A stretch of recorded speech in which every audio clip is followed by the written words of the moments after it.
tonight. He done got all comfortable, so I'm gonna leave him there. It's live now. All right, all right. Here we go again. Another open court discussion in the Counselor's Corner, streaming live on Facebook and YouTube. I am your host, David Lorenzo Glover, aka the Controversial Counselor, aka Lieutenant Glover, and co-host Herb Lewis, the Big Bad Wolf. This past week, we discussed the topic Teen Toolkit. Are we preparing them for life? But tonight, our topic of discussion will be controlling and policing ourselves. On this broadcast, we will be discussing white supremacy and how it impacts blacks in numerous areas of our lives, such as law enforcement and us. When will we step up and police our own? Children being born out of wedlock, spending habits, investments and investing, spending power amongst African Americans, and education. This conversation will be jam-packed and can go many directions, so be prepared. Please like and share this video and subscribe to my YouTube channel, The Controversial Counselor. So we're here. Yes, indeed. So, and I know when I put this information out, you're always going to get some pushback. And you're going to have people say, why do y'all keep talking about this? Why do y'all keep talking about this? The same reason why people are protesting and going through having trainings on this stuff, conversations on a daily basis, because it's not fixed. Things continue to happen. And I'm not trying to divide blacks and whites, because I have a lot of great white friends, and I have people that helped me along the way that were of another ethnic group. So that's my last agenda as far as that.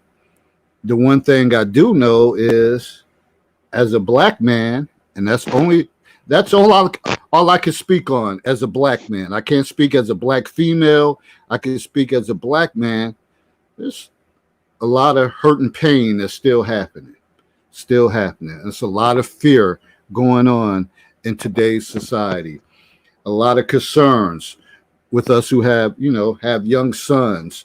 Any, police interaction, the education system, employment, the discrimination and the different things that you go back and forth when you're trying to obtain a job. It's so much to talk about. So how could we not talk about this subject when we're not at peace with it? We got so much work to do.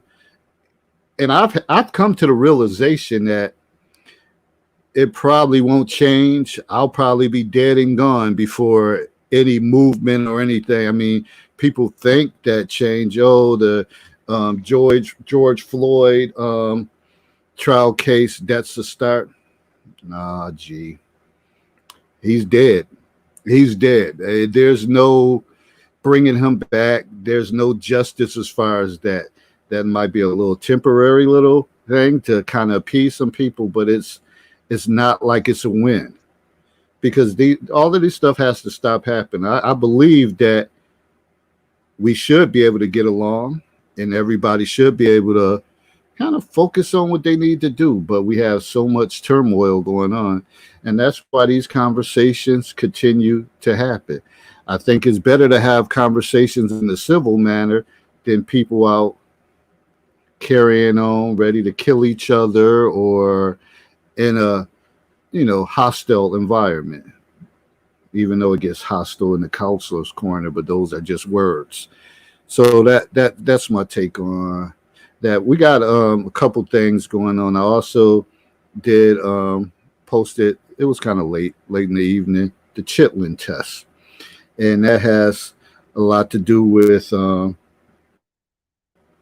how when we look at like the SAT and the ACT, most people know that some of those tests are culturally biased.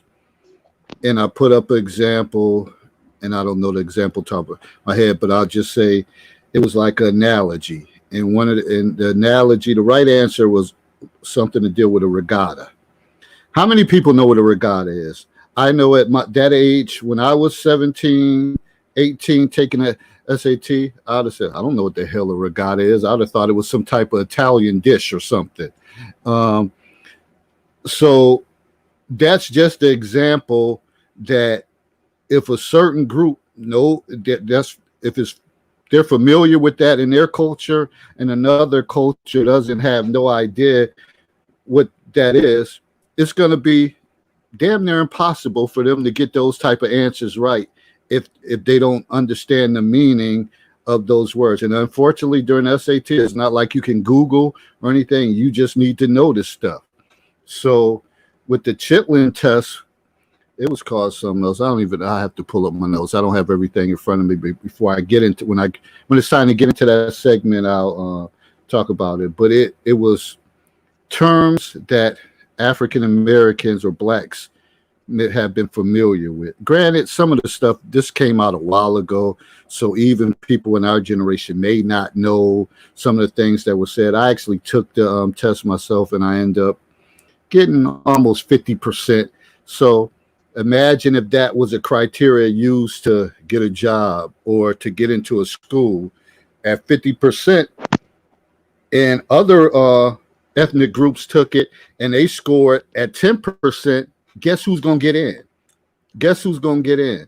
So I guess that's the point of like a comparison as far as that. All right. So I'm going to bring Herb on, and then I'm going to look for the Chitlin test. Also, we have the drawing tonight as well for the month of April, the top 10 participants, and the winner will get that $25 stimulus package Cash App this evening once I draw the name. So we got a full slate ahead.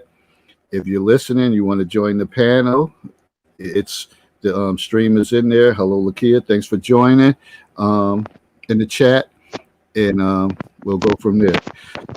So, Herb, this topic's near and dear to you, and you wanted to discuss it. So what was your thinking? And I know in the past we've touched on this subject a couple years ago, but like I always say, this stuff keeps coming around based on the climate and all that. So probably I'm almost a year and a half later, we're still in the same type of thing, same type of situation. I don't know if things have gotten better, and I don't expect it to get better from this panel, but I'm just saying that this is the reason why these conversations keep coming up. So what was your thinking as far as that? I sit back and I have I sit in a very, very unique position in terms of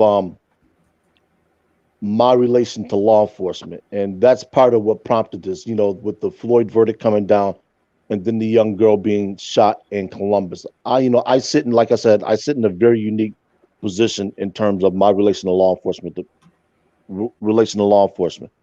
I just submitted my CCW, so I'm looking to do armed security. So I always stay abreast of these type of situations. And being that I do security currently unarmed, I'm always confronted with situations, and most of them, 99.9% of them, end peacefully. Although I do have to call uniformed police for the assistance to do certain things, just because I don't have the ability and the authority that they do.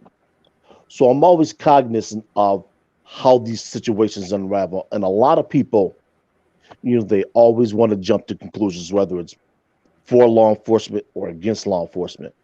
I had the privilege years ago of working with Niagara County police officers and doing live fire simulations with simunition. And for those who are unaware of what simunition is, simunitions are rounds that law enforcement officers use to train with that are non-lethal, but they still behave and act in the same way as bullets do. And you use a firearm that is an exact replica of a firearm that law enforcement agencies are issued. So I had the unique experience of doing that, and along with a set of other things for about 13 weeks, and it really gave me a hands-on, no pun intended, a hands-on experience to what law enforcement officers have to deal with, the stresses, the timing, the decision making, and the training. Now, I'll start first with the situation that unfolded in Ohio. A lot of people are saying, why could the officer use something that was less than lethal? It's a valid question from a layman's perspective. And the question that people were asking was, why can't officers shoot at a limb? Why can't they shoot the injured? And that's not the way they're trained. And I know it sounds absolutely silly. And I used to have those same questions until I actually sat in on the course and I understood. For anybody that's proficient with a firearm, whether it's a long arm and a long arm, a shotgun or rifle, or a sidearm, you need to be able to shoot and hit, not shoot and miss, but to shoot and hit what you aim for, because every officer is responsible for every round they discharge. They need to know what's behind their target. And if you don't know what's behind your target, you shouldn't be shooting. That's one of the things that I was taught and learned in my pistol permit safety course. So we have a lot of people that I read one response is, why couldn't an officer shoot into the air? And I asked that individual, I said, when that officer discharges that round, where does that round land? No clue. So we have all these people that are operating from a standpoint of not really understanding, just a standpoint to save lives. And sometimes in order to preserve life, you have to take it. That's the unfortunate side of carrying a firearm. I remember just, matter of fact, last year, almost at this exact time, I had law enforcement officers break into my home. It is only by the grace of a higher power that I was not armed, because there's no question that that would have ended in a standoff, because that officer standing at my door with the door open would have been killed. It is the absolute last thing that I wish to do. So I want people to understand, these type of situations happen every day in this country. Sometimes officers are killed, which we don't want. I have two brothers that are in law enforcement. I never want one of my brother's wives to get that message, and I certainly don't want any of his siblings to get that message that he's been killed in the line of duty. And I certainly don't want him to have to go through the traumatic experience, either one of them, of having to kill somebody in the line of duty, because it's a traumatic experience no matter which way you go.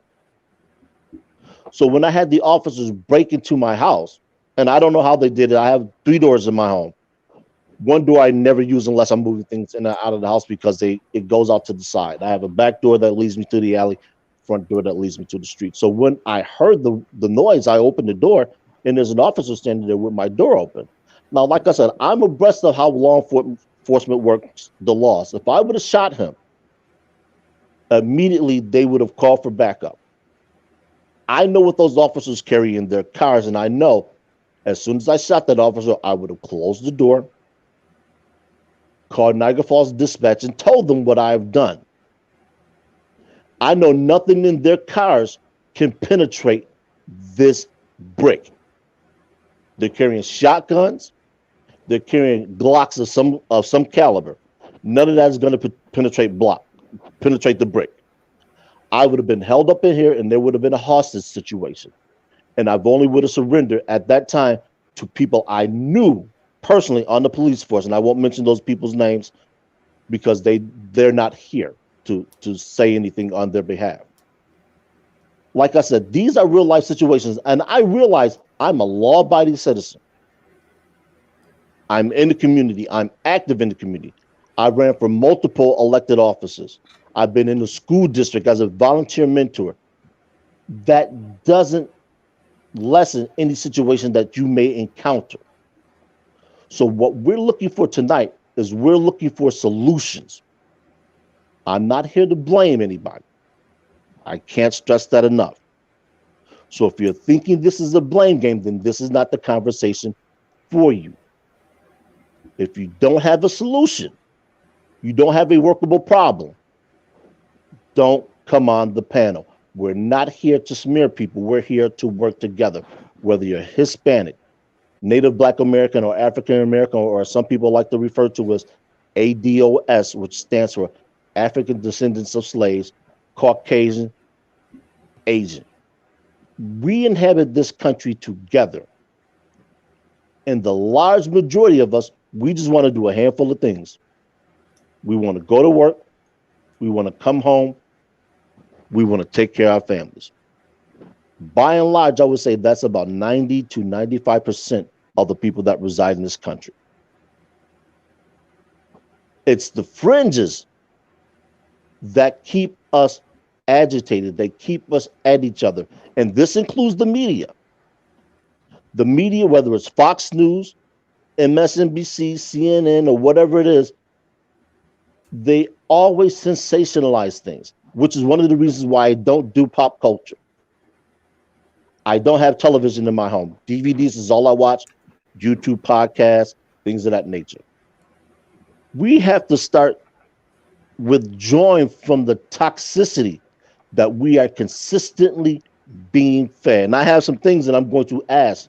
Once we get the panel assembled, I'm going to have some things that I'm going to ask. And I just want people to ruminate on the questions that I'm asking so we can understand what it is that we are fighting against. Because oftentimes we're not fighting against law enforcement. They're generally the last people we call.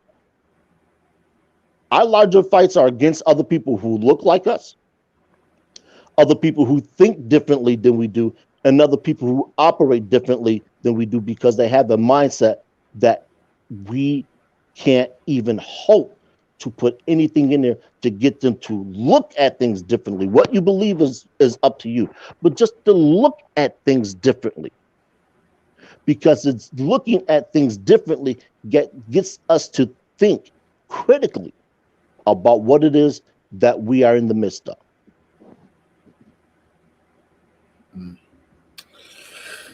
That's a lot.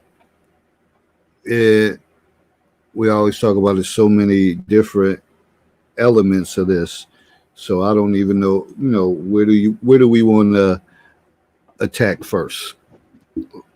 Like throughout the week, I post several different things. I do a lot about education and just overall relationship stuff. There's so many areas or angles to approach this at. Like, hell, where do we begin? Where do we begin? Well, I will say this, and this might rub some people the wrong way. Education. But education, see, when we talk about education, we always think school. Understandably so. But that's not where education begins. Education begins in the home and in the community. Those are your first two teachers long before a student gets into whether they go to preschool or kindergarten or whatever it is, whether it's private school or public school. Just like the test you posted with the Chitlin test. I had never heard of some of that stuff. That's why I messaged you. I was like, what is this? He said, did you take the test? I was like, I think I've only got one question right, in all honesty. But I understand that my upbringing was varied. I was fortunate enough that in the foster homes that I was in, those couples were married and they stressed education. So when I saw the term regatta, I was like, okay, that's nothing new to me. But if you're dealing with somebody who has never had that exposure, who don't know what an oarsman is, who the only body of water they've ever seen in their life is a pool, they're not going to have any idea what a regatta is, an oarsman is, rowing. They won't know any of that. Which is why I'm always thrilled when my man calls me, Chester, shout out to the Western New York Wolves mentoring program. When he calls me and asks me for something, I'm more than happy to give it because I have it. Like I said 2 weeks ago, We took them boys out of town, man. Despite me having a toothache and me being tired, I was like, you know what? I'm going to do this because exposure is the number one thing that a lot of people in America, and that's not just blacks. We look at Hispanic people, unless you come from another country, Asians, unless you come from another country, or anybody born in this country, we rarely travel. So when they talk about the ugly American, this is what they're talking about. They're talking about our lack of exposure to culture. Most of us only speak English. We've never encountered somebody else that speaks another language. I'm fortunate to work in the industry I do. I've heard everything from Vietnamese to Cantonese and Chinese. And I just want to, I'm sorry, not Chinese, Cantonese and Mandarin. I want people to understand something while I'm speaking about that. Chinese is not a language, it's a culture. There's two main languages spoken in China. One is Cantonese, the other is Mandarin. So you might encounter somebody that speaks Chinese, quote unquote, but they don't speak Chinese. That's why. So just like we have our own preconceived notions of everything else, so does everybody else. So I'm always trying to give people information. I want people to be knowledgeable, so when they speak, they sound intelligent, even if they don't know a great deal. So we have people that never encounter Spanish-speaking people, as great as the influx of Spanish-speaking people we have coming into this country. Like I said, China, here I go. Mandarin, Cantonese, Japanese, Italian, German. I have people on my friends list who actually are fluent in German. I have one that lives in Germany. We tend to self-isolate ourselves from things that we don't know anything about. And that's not wrong. It just stunts your development as a person. If you want to go somewhere, what are some of the things you do aside from look up the local attractions? What? Do you see if you know anybody there? Do you see if there's anything that you can do different? Because if you can do the same thing at home, then why travel? If travel is supposed to be an exposure to different cultures and things of that nature, then why not expose yourself to those cultures that are there? We have people that go to Acapulco, but they stay at a resort. Everything is sanitized. Everybody's catering to you. You get to experience nothing of the local culture. So no food, no drink, no language, no entertainment. And you say, I had a great time. What'd you have a great time doing? I don't know. Let me jump in, which made me think about, and I've shared this story before, and I remember being in at 60th Street Elementary School. Of course, as blacks, not all of us, but many of us, we had gym, and we had the luxury of swimming pools. Like some schools in Buffalo, they never had swim. They said their schools didn't have swimming pools. So we had gym, and then we had swim. Well, me and a couple of my buddies, it would always be the white kids in the deep end, and we would be in the shallow end. And one of my buddies, we were stuck on the same test for years. I was stuck on backstroke for probably like 4 years. Didn't want to move, didn't care. All I wanted to do is gym. I don't care if it's basketball, if we play flag football, I don't think we played that. Floor hockey or whatever the case is, because we dominated in those areas. Even floor hockey, we dominated because of speed. And the gym teacher, and I remember his name. I know I don't want to say he might be alive, but his name was Mr. Walker. And he used to always get on us. He'd be like, hey, you guys need to get in the pool to swim. We were like, nah, we good. If it was up to us, we wouldn't got into the pool. And he said, one day you guys are going to be on vacation and you're going to be near a lake or something. And what if one of your family members are drowning and you guys have to jump in and save them? And we looked at him like he was crazy. Like, dude, why would we be near a lake if we know we can't swim? Like, we don't go on vacations near lakes and stuff. But see, that was his culture, that he just automatically assumed that's what happens.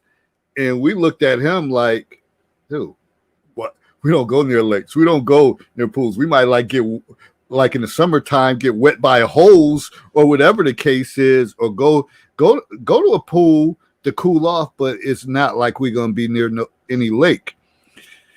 But finally, we ended up getting to the deep end. My homeboy, he ended up shooting past me. He was at the lowest level for the longest, picking up rings. And then he ended up shooting past me and got to the deep end. And I'm a competitor, so I'm like, oh, how the hell he get in the deep end? And this dude was picking up rings for like 3-4 years, and he was using his feet to pick up the rings. So then once he passed the test to get in the deep end, I said, oh, I think probably within the next 2 weeks, I end up doing the backstroke and then end up taking the test to get in the deep end, and we got in the deep end. But even then, we was at a standstill because I think I stopped at was it treading water? That was the farthest I went. Yeah, 5 minutes. Swimming. Yeah, I remember the drills, man. Yeah. So what I'm saying is, some things we were just not culturally aware of, so we had no sense of urgency to swim or pass those tests. Now, granted, it was a reward. You would get buttons and all that stuff, but that didn't matter to us. We rather had buttons in gym than buttons in swim. So that's just something that crossed my mind as we talked about this subject. You know, it's funny because when I stayed in the foster home out in Arcot, the home that I stayed at literally was right down the street from Lake Ontario. And I remember the kids, you know, they were jumping off the pier doing jackknives right into the lake. And I'm just thinking, y'all gotta be crazy. And I was never, I had learned to swim before I went out there. I went to Abbott, like you said, you know, the red, the green, the blue buttons, all of those. So I knew how to swim, but I was like, I'm not swimming in that. That's water 30, 40 feet deep.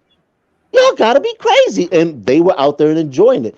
And for people that are unaware of what I'm talking about in terms of Arcot, if you're living in Niagara, the Western New York area, you probably heard of the Polar Bear Swim. It's a not-for-profit event, I suppose, where they raise money. This is where they hold it at. So I'm very, very familiar with all of that stuff. And like I said, due to my upbringing, being in foster homes and things of that nature, I got exposed to a lot of things that I otherwise wouldn't. So I like to ice skate. I like to rollerblade. I like to do karaoke.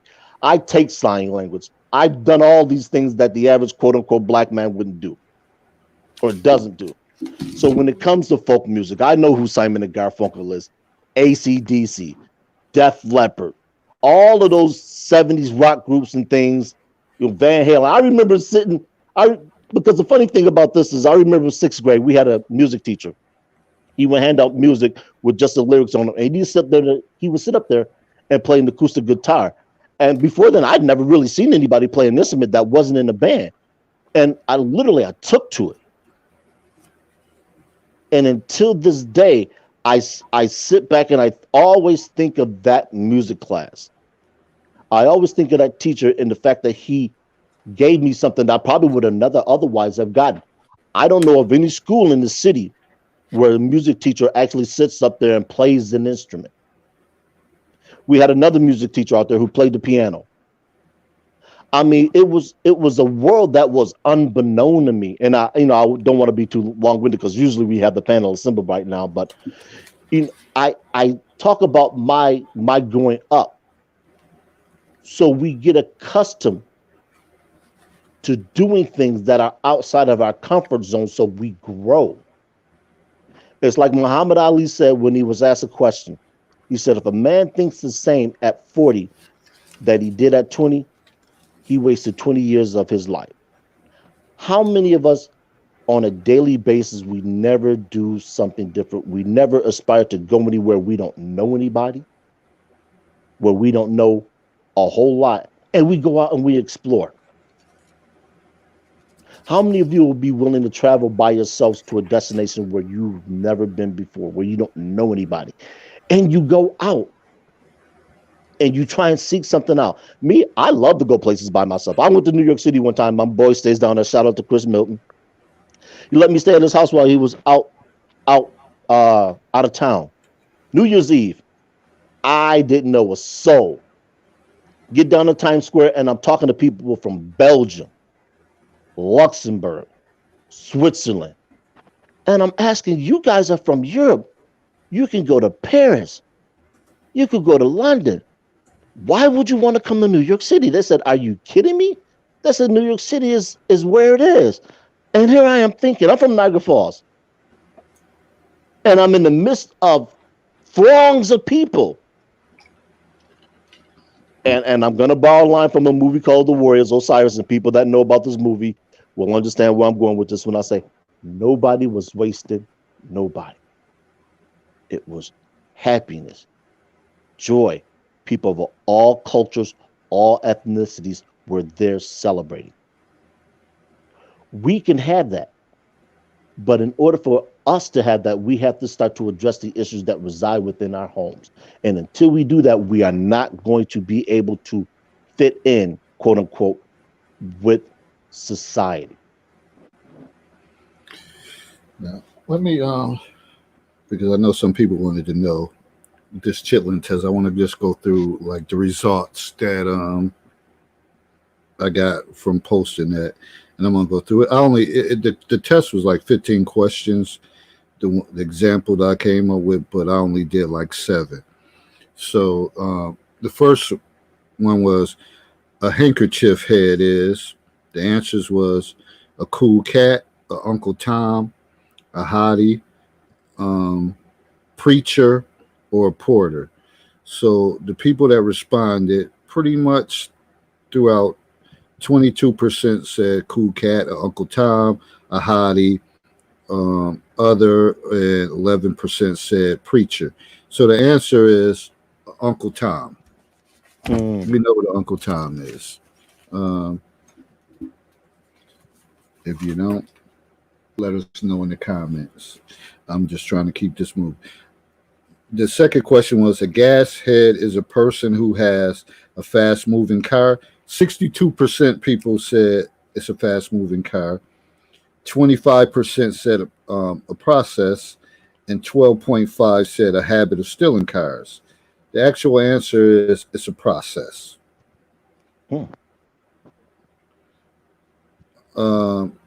The next one, jet, is 88.9 said a news and gossip magazine, and 11.1 said an East Oakland motorcycle club.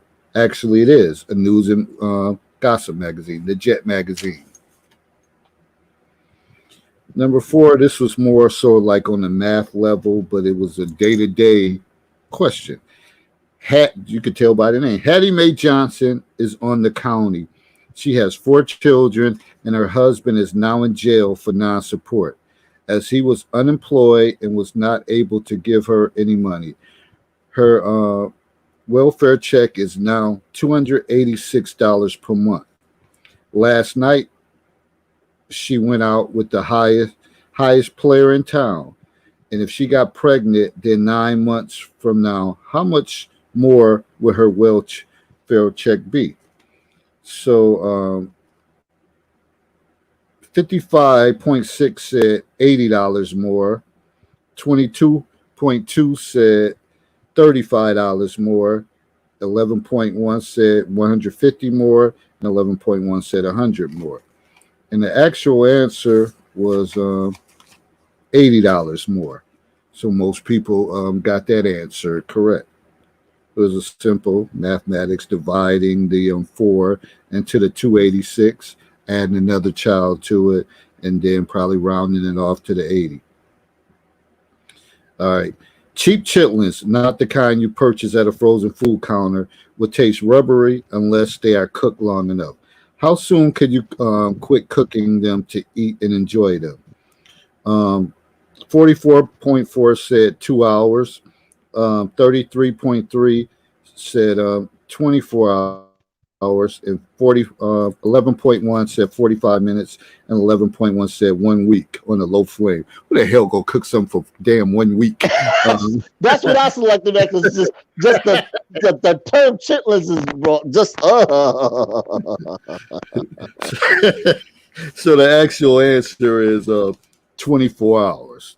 So many people, I mean, most people said 2 hours, but and I remember my grandmother making chitlins, and that smell used to just linger on, and you like walk in there like, what? Like, but you wasn't really allowed back in the days to kind of say stuff like that about somebody's cooking. So we would pretty much get a mouthful if you came in like, what's that smell? What's that smell? And you know, our grandmother would put us in a place. Don't come in here running your mouth, whatever. Whatever.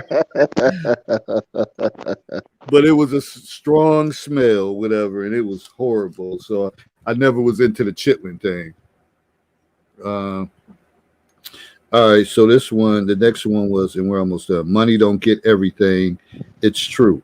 So A was 44.4 said, but I don't have none, and I'm so blue. B was, but what it don't get, I can't use. 11.1 said that. And then, so make do with what you got. 33.3 said that. And then D, but I don't know that, and neither do you.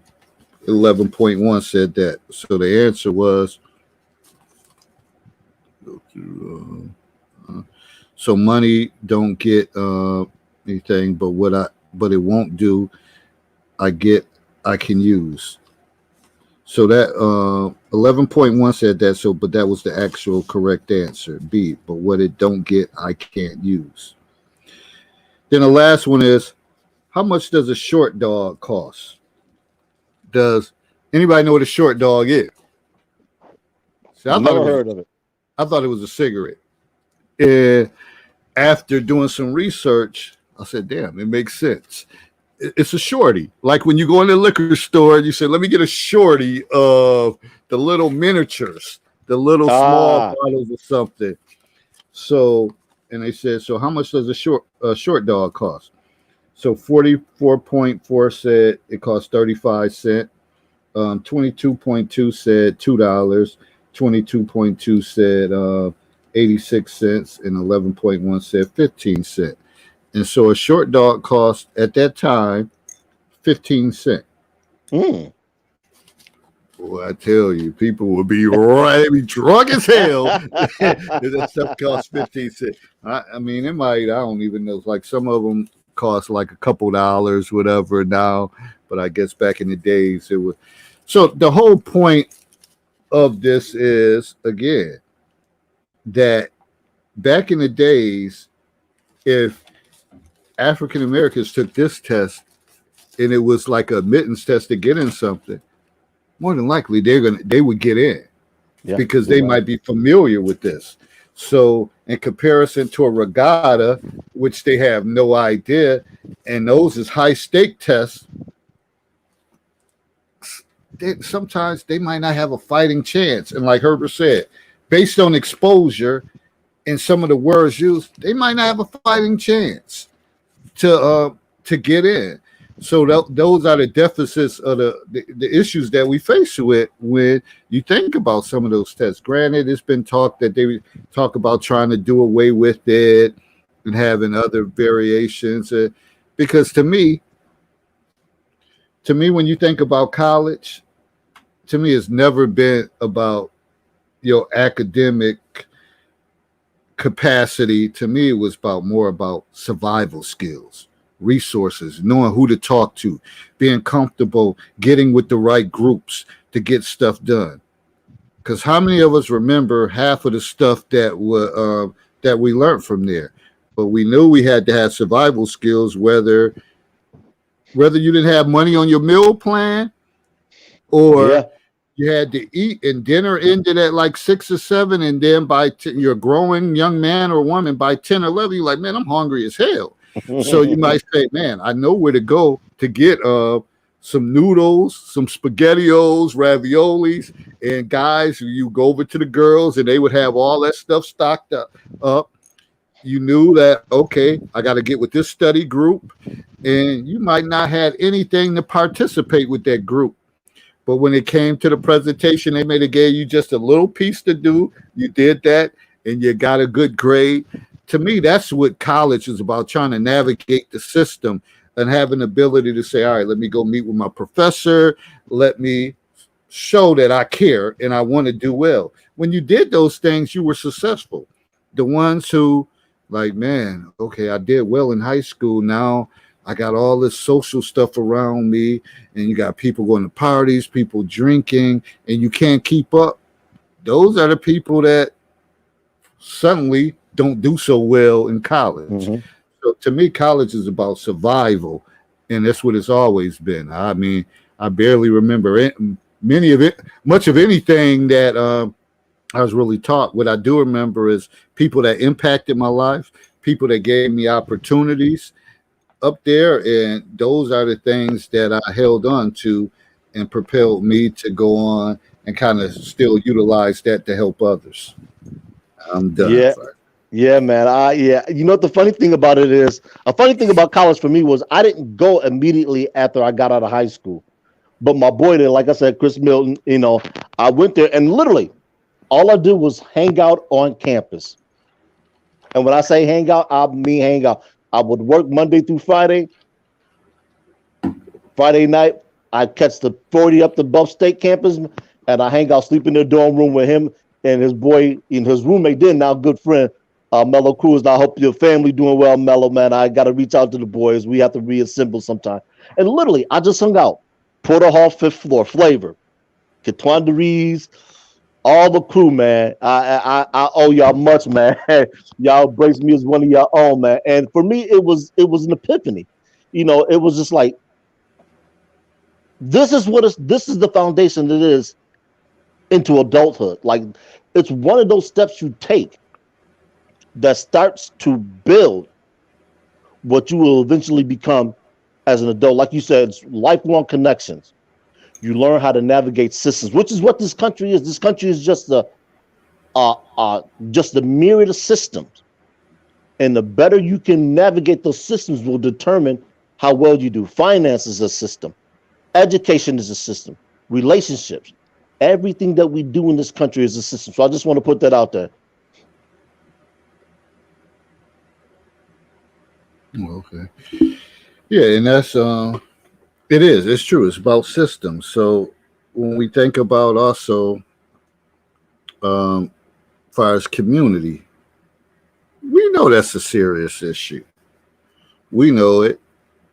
It's aggravating, it's frustrating, and we keep trying to find answers on what's going on. And I could say much of the stuff that's happening and killings and stuff, it's sad to say, it's probably kids of people our generation that's doing it. Yep.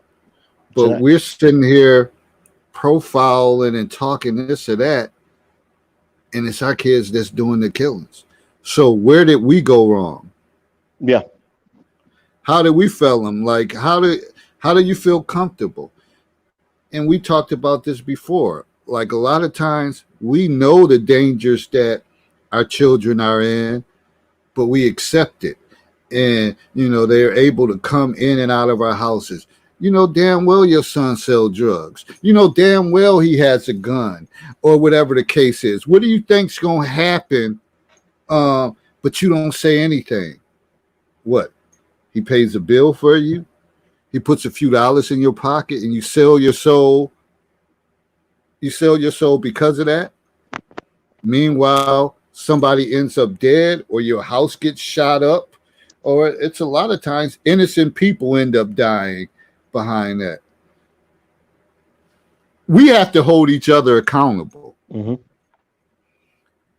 And that's the thing. So when you say policing our own community, we have to hold each other accountable. We have to check each other. But nah, we don't do that. We don't do that. If we held each other accountable and that used to be the case back in the days, and we make a lot of references back in the days because you had more people policing stuff, so it was impossible to get away even as teenagers. You had somebody in your house, probably 3 or 4 adults saw the people that came out to your house if your mother worked afternoons or whatever the case is. So best believe it was going to get back to it. We don't live in that culture now. We don't police our communities, and then you expect somebody else to do it, and then when harm is brought on, now we want to picket and riot and carry on and protest. Damn, if we just would say, hey, man, I'm holding you accountable. Tell your damn knucklehead ass kids to quit doing this or quit doing that and call people out. But a lot of times people like, and I always talk about this, a lot of times we don't even know who our neighbors are. But before we knew who our neighbors were, you knew where they worked, you knew what shift they worked. As kids growing up, you knew when it was a father in the household, you knew to say, that's not nowhere I'm going to knock on the door. Even though they got some cute girls live there, I ain't knocking on that door because their father, he might be home or whatever the case is. It's a free fall. Yeah. We're looking for answers, but the answers lies within each and every one of our households. And it's a shame. We may as well assemble the Grand Assembly so we can, kick this party off. Or is there anyone in the Grand Assembly? Oh no, they're not in there. They're not in here. They're not in here. Okay. Well, all right then. Well, we gonna do this the hard way then, or the easy way. I'm gonna read off a list of things, and I want people, if you got to write it down or just, like I said, ruminate about it, to think about the first things that come to your mind and ask yourselves why. First 2 things that kind of go hand in hand is prisoner, criminal. What are the first things or the first images that come to your mind and why? Deadbeat fathers or absentee fathers. Single mothers. Athletes. Doctors.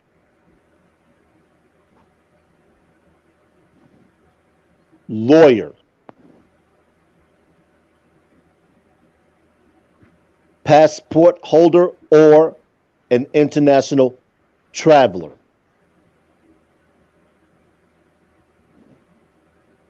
Police officer.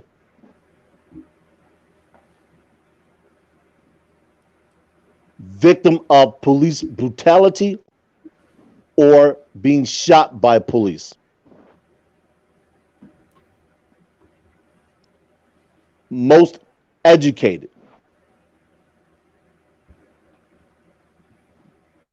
Unemployed. Community leader.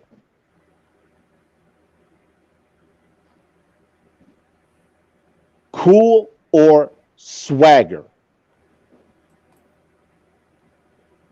And the last one is nerd or geek. I just want people to think about the images that come to your mind as I read off each one of those words. And if anybody needs any of them read, please let me know. We have a comment that says, this is comical. And see, that's just what I'm talking about.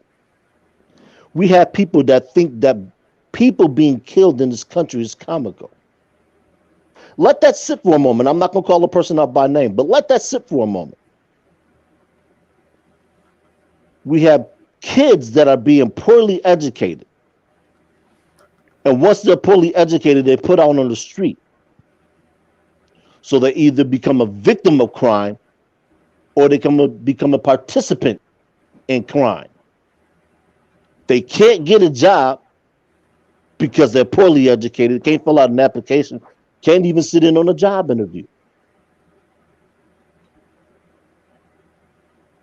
So now that you're poorly educated, you either get somebody pregnant, can't take care of them. So the cycle continues. for 2 generations now, and you think this is comical.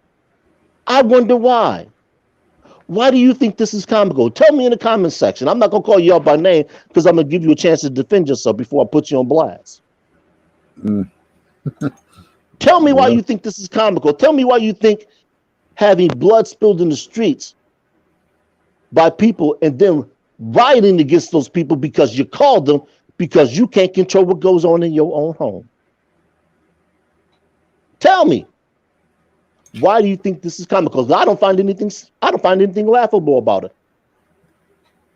And the very fact that we had a female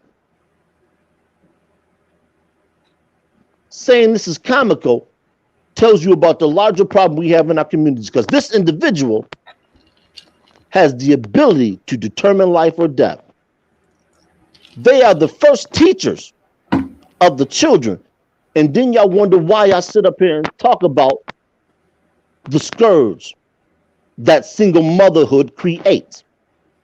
Because we have people with that mindset that think these type of topics and this type of discussion is comical. But she won't bring her monkey ass, yeah, I said it, on the panel. Wow.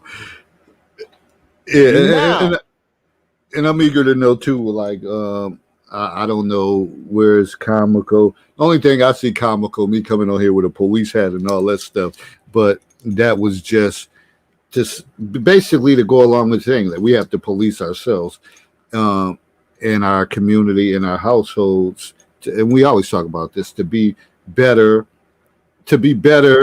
citizens in the community. Now, if I was to ask, I'm sorry, Dave, go ahead. No, go ahead. I mean, I'm pretty much, that's it. That's the things that we talk about. We know where it starts from. We know what we have to do. When you have solid households, people getting along, whatever, those behaviors typically go out into the community, and I'm not saying that the kids end up being scholars in school, but they behave, they know what to do, whatever. But when you have turmoil and trauma situations, then that's what end up happening in the community. So I don't see where anything is comical about this subject matter. Now, I was looking into some numbers earlier about graduation rates, and over the last century, graduation rates across the board have risen. But the one thing we do see among graduation rates is who isn't excelling. And we're just talking about from high school. And that's the Native American black male, the black boy. And so often we hear about the plight of the black woman being able to find somebody that's on her socioeconomic level. And then we wonder why they can't. That's because out of the gate, your male counterpart is being educated by people that think education is a laughing matter. They think the inequalities that exist in a home that these boys are in is a laughing matter. And I wonder where that mindset comes from. A 59% graduation rate from high school? That's comical? Young brothers and sisters being killed by the thousands in Chicago yearly, that's comical? I want you to sit up there and say that to those people's families, to their relatives, to the people who have to live among that violence and try and survive. I don't find anything comical about it. Yes, and I'm stuck on that because it's offensive to the rest of us who understand what the plight is, what the issues are, and we break our asses to try and shine a light on this dysfunction. That's what it is. So we can clean up this mess. So we can get back to what our communities once were, where we can police our own communities. Because if y'all so sick and tired of quote unquote calling a white man to fix your problems, then put a black man in there so he can address them before they become problems. But y'all don't want to do that. But it's because it requires you to sit your ass down And we all know that if there's one thing that you crave, it's power. TV shows. This is another set of questions I'm going to ask. What are your favorite television shows? Your favorite genre of music? So when you sit down and watch TV, what are you watching? You watching Real Housewives? Or some other form of television, quote unquote reality TV? Or are you watching things that are informative? Are you reading anything with your children? Are you helping them? Can you help them with their homework? And if you can't, as opposed to spending money on cosmetics, are you going to get them tutoring? Because we know, and the early results are coming out in terms of remote education, that the kids who were falling behind while school was in session, they're even at a greater risk of doing poorly. Are those kids getting help? Because I'm not sure what the statistics are, but I think somewhere upwards of like between 53 and 56 or some percent of kids in this country across the demographics are housed in single parent homes. Like I said, across the divide. So are those kids getting the help that they need? Because if not, in 8 to 10 years, we're going to see a spike in crime.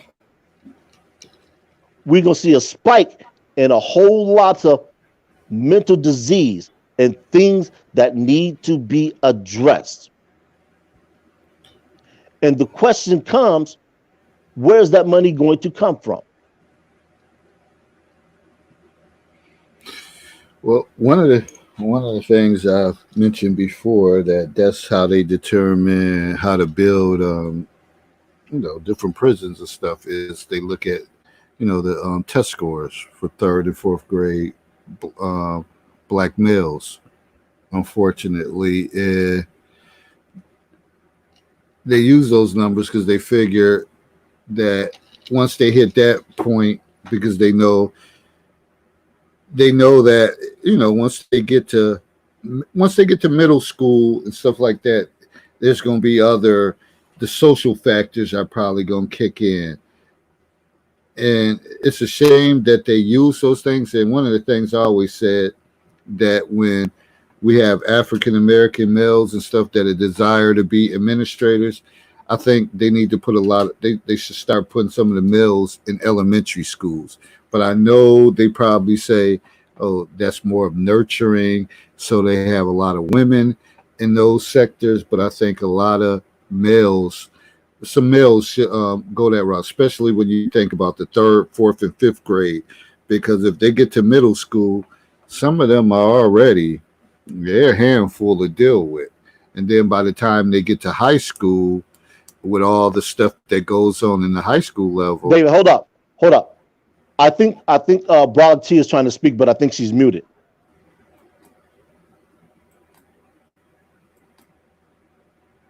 Because I can see her lips move, but let me say something. Don't mute it. Fucking monkeys. Hold on. She's muting herself. I'll come and whoop your ass. I don't know who the fuck you think you are. You're a fucking Oreo. That's what you are. Call it what it is. Call a spade a spade. You a fucking Oreo because you date goddamn white women. Why you up here want to play black against fucking white? Who the fuck are you? You got the right one on the right fucking day. I don't give a fuck. I do not give a shit. Call her monkey again and I'll find your motherfucking ass. Shit, I ain't even gotta find him. I know where he is. Now laugh at that. You playing with the Hold on, wait a minute. Wait a minute. Just so we clear, is that directed towards me? Yes, it is. Yeah. Directly towards Mr. Then you can't. Do I need to say anything? Then you can't direct anything toward me. I don't know how they keep muting. You can't. Oh, you're the one who said I need to bring my monkey ass up here, right? Because I said that. Correct, because you think it's comical. You asked me to speak. Now I'm speaking. So calm your nerves Go for a ahead. second and listen, because that's a skill that you have not mastered. While you're talking about what black people need to learn what black people need to know and what they need to survive, you need to learn how to listen. Well, see, Because black and men here we never go. listen to Can we? anything. Now Can, pause. No, Hold on, no, David. no, no. Hold on. You've had over an hour to I speak. never You can take a mentioned minute. black Now, here's people. the question. You asked people to think about what it is, what comes to mind when they hear certain terms. Of course, that's comical. Why is it comical? Because those terms are subjective, and it all depends on who the person is, what that term means to them. There's no absolute on any of those terms. Some people may have good associations with those, and some may not have some good association with those.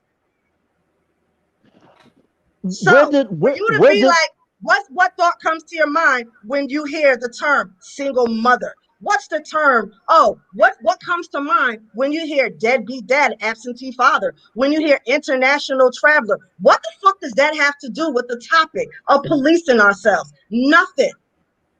You're talking about problems in the community, but you're one of the main problems in the community. And I'm waiting for you to spout that nonsense that you spout every fucking week about how the mother needs to give the child to the father. Most of these motherfucking fathers are not fit, and they don't always start off that way, but shit happens. And y'all quick to say the black man doesn't have this or man can't get ahead on that. But men are the ones that make the rule. You just sat here a few minutes ago and talk about this whole world is built on systems and you need to learn how to navigate them. So what's the problem with you and other men? Why can't y'all navigate the systems that have been set in place, right? Because that's what you said. If you want to get ahead in life, you need to navigate the system. So what's the problem?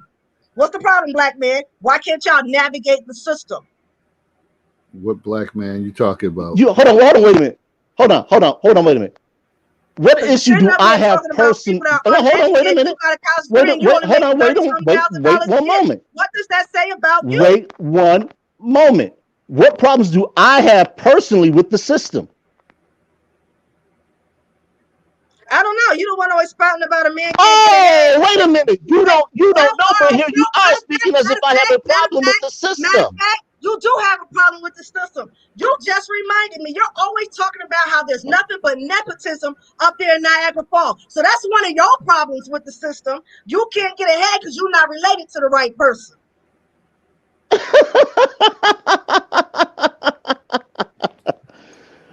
Go ahead, keep speaking. Amuse me some more. What else you got? Not being voted into an office has never stopped my progression. But you're constantly talking about how you ran and you didn't get it, and how there's nothing but nepotism. Do you know why you can't get ahead up here, and how people are always moving? So why the fuck? I've never said I couldn't get ahead. That's something that you're fabricating based off of what you think you know. I'm not fabricating. These are the things that you have said. These are the things that have come out. I have said about you if you have not given out that kind of information, Herb. So I've said that I cannot get ahead. A man who's sitting in a home that he owns can't get ahead? You got to make some kind of sense to me. How can I tell you I'm not getting ahead if I sit in a home I own? Clearly, I know how to use the system. Make that make sense. You own a home, that don't mean you got ahead in life, but all right. Well, wait a minute. Define getting ahead. In the middle of, we'll have to use the whistle as the. because I'm interested in trying to understand how she comes up with this stuff.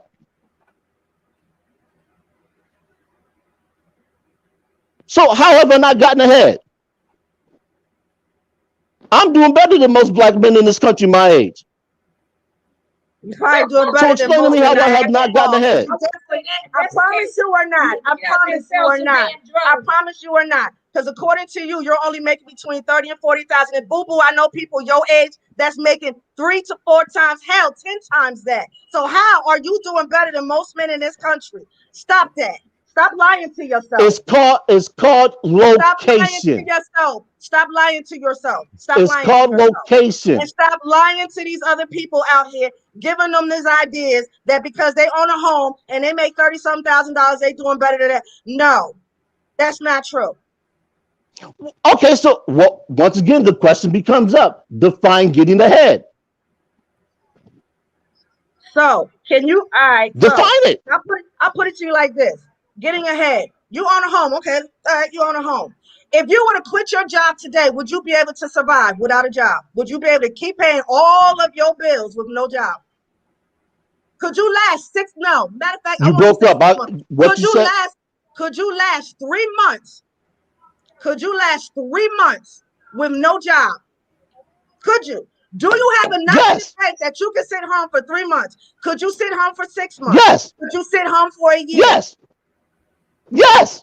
I highly doubt that. Because it's not my position to convince you of what my finances are. I guarantee you that you do not think about those rainy day things when shit pop up. You're gonna live on fucking. Let me put it to you like this. Let me put it to you like this. So for you to sit up here, my financial situation is home for a year with no job, you telling a whole lie. What my financial situation is none of your business. Let's just put that out there. But since you're asking, yes, I do have the means to do that. Situation and the fact that you just said that proves my point. Hold on. Okay, I have the means to do that. I've been in that situation before. No, you don't. Can I ask y'all something? I've been there. How do we get to this point? How do we get here?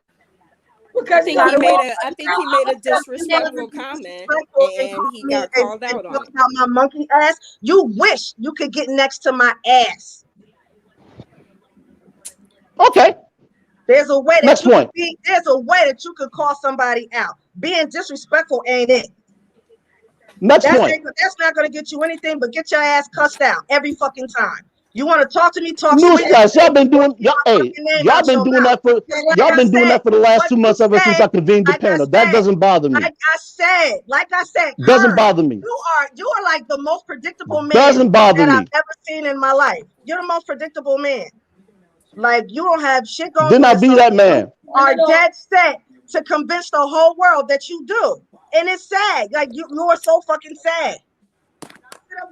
Y'all sit up here every week and y'all placate this man and y'all sit up here and these people sit up here and they co-sign your bullshit, and that's just fucking sad because y'all out here giving men a whole bunch of bad fucking advice every week, and that's sad. When you say y'all, number one to give them bad advice, and that's terrible. But even the big bad wolf got fucked up by 3 little pigs, so he ain't that damn bad. That's the truth. I couldn't understand anything she said because she broke up. Unless it's my connection. Even the big bad wolf got his ass beat by the 3 little pigs. Always remember that. Next point. Like I said at the beginning of the show, if you're not coming with solutions, don't bother coming up. I'm waiting for you to come with a solution. Is this a public platform that we can get on if we want to get on? If like I said at the top of the show, if you don't have any solutions, don't bother coming up. It's problem. Are you going to tell us what to do and what to say? For you to come with a solution as to how to fix the state of America, the state of the issue, the state of policing ourselves. Because I can think of a couple times in history where we have went out our way to police ourselves in our own community, and that shit fell to pieces. And now we got the terms when people think of Black Panthers, they think of gangsters. They think of a whole bunch of negative shit. Not many people can count off all of the positive shit that has gone on that they contributed to the community. Well, that's the crazy part. Nobody can remember the positive shit that they gave to the community before it went sideways. So at the end of the day, when you look at everything, because I always say, even when we talk about, and I know Niagara Falls is just a small area. Scorpio, she's waiting to get on. Okay, I'll put her in. And I always say, when the Nation of Islam had more presence in the Black communities, it was more peace. That's one of the things that I observe. But then I don't know what happened as far as that. So it's a lot of different things that happens that break it down. And it's crazy. Like we're putting stuff out there, and a lot of it is just table and discussion. Okay, let's talk about this, but then it gets to this point where we get heated up. So I always often wonder, like, yeah, hell, is this why this is where we have like the breakdown? No, the problem becomes with this. To talk about problems, but nobody's coming to the table with a solution. So you want to talk about fixing you want to talk about fixing the education solution? Everybody's like, throw money at it. Yeah, sure, throw money at it, because I'll be the first to tell you, when they go to do their tax cuts, the first thing they cut every time is education. And I know that as an educator, the first thing that gets cut across the board, before they cut welfare or anything else, they cut education. Every year, there's some kind of program being cut off in every damn school. Tell me I'm lying. Oh, you're not lying. I'm well aware what the issues are in terms of educational cuts. You don't have to tell me. You're talking about where's this money coming from? Hell, everybody needs to start asking questions about where the fuck is the tax money that we pay going? How about that for I already know the answer to that question. But the larger society does not. Write letters to their politicians and ask, because you actually can ask to find out where all this money is going. It's public record. It's public knowledge. If you ask, they have to tell you. But I don't see anybody going out of their way to actually educate themselves, and I don't see anybody going out of their way to put that kind of information out there either. It's always about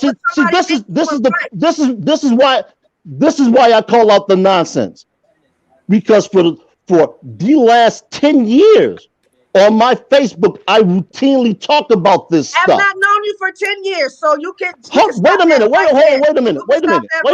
You stop that right there. Wait a minute. Because I don't even know. There's a bad echo. Ain't been checking for you. So what you have been doing last 10 years, that actually has nothing to do with what I'm saying right now. I'm talking about since I have been on this panel, what solutions have I honestly heard coming out of your mouth? Not much, really. Just a bunch of pointing fingers and blame. So wait a minute. So I've never mentioned anything about my community activities, the fact that I'm running the mentor program. I've never said any of that. You talk about how you tell these young men. Have I not? Tell these young men to have I not? Have I not? How you talk about spoken about that? All kinds of toxic. It's a yes or no how you give them toxic advice. Yes, you give them toxic advice. You talk about it all the time. Okay, then you admit that what you said is actually a false statement. No, whether or not what advice I give is immaterial. The advice because I've spoken about my program on a multitude of occasions. The bad advice you're giving to children, yeah, that's very immaterial. Very immaterial. So wait a minute. And we're trying to motivate them to be well-rounded individuals, and that's not what you're doing. So wait a minute. Let's call a spade a spade. I'm not worried about people's perceptions of me. I told you that. I can't reiterate that anymore. What you guys say, how you feel about me, doesn't affect me one iota. It just doesn't. Because you have mentioned this for like 20 times already. Because if my opinion of you does not matter, why do you continually need to bring up the fact that I'm assassinating your character or whatever the case may be? If what I say does not matter and it doesn't hurt your feelings, then stop talking about it. Act like you ain't fucking here and keep it kicking. Hello? I didn't bring it up. When they don't care about nothing. I mentioned it. They just move on to the next topic. Next. I brought up a set of words for a particular purpose. And you're confirming why those connotations exist. But due to the fact that you can't get out of your own way is why we can't change them. That's why I said it's not comical. Wait a minute. Let me interject something. Because to hear you say that a particular person or whatever their mentality has to be is what's standing in the way is incorrect. Because education begins at home. And there is not a person on here who has not tried to. I'm not done. Wait a minute. I'm not done. Hold on,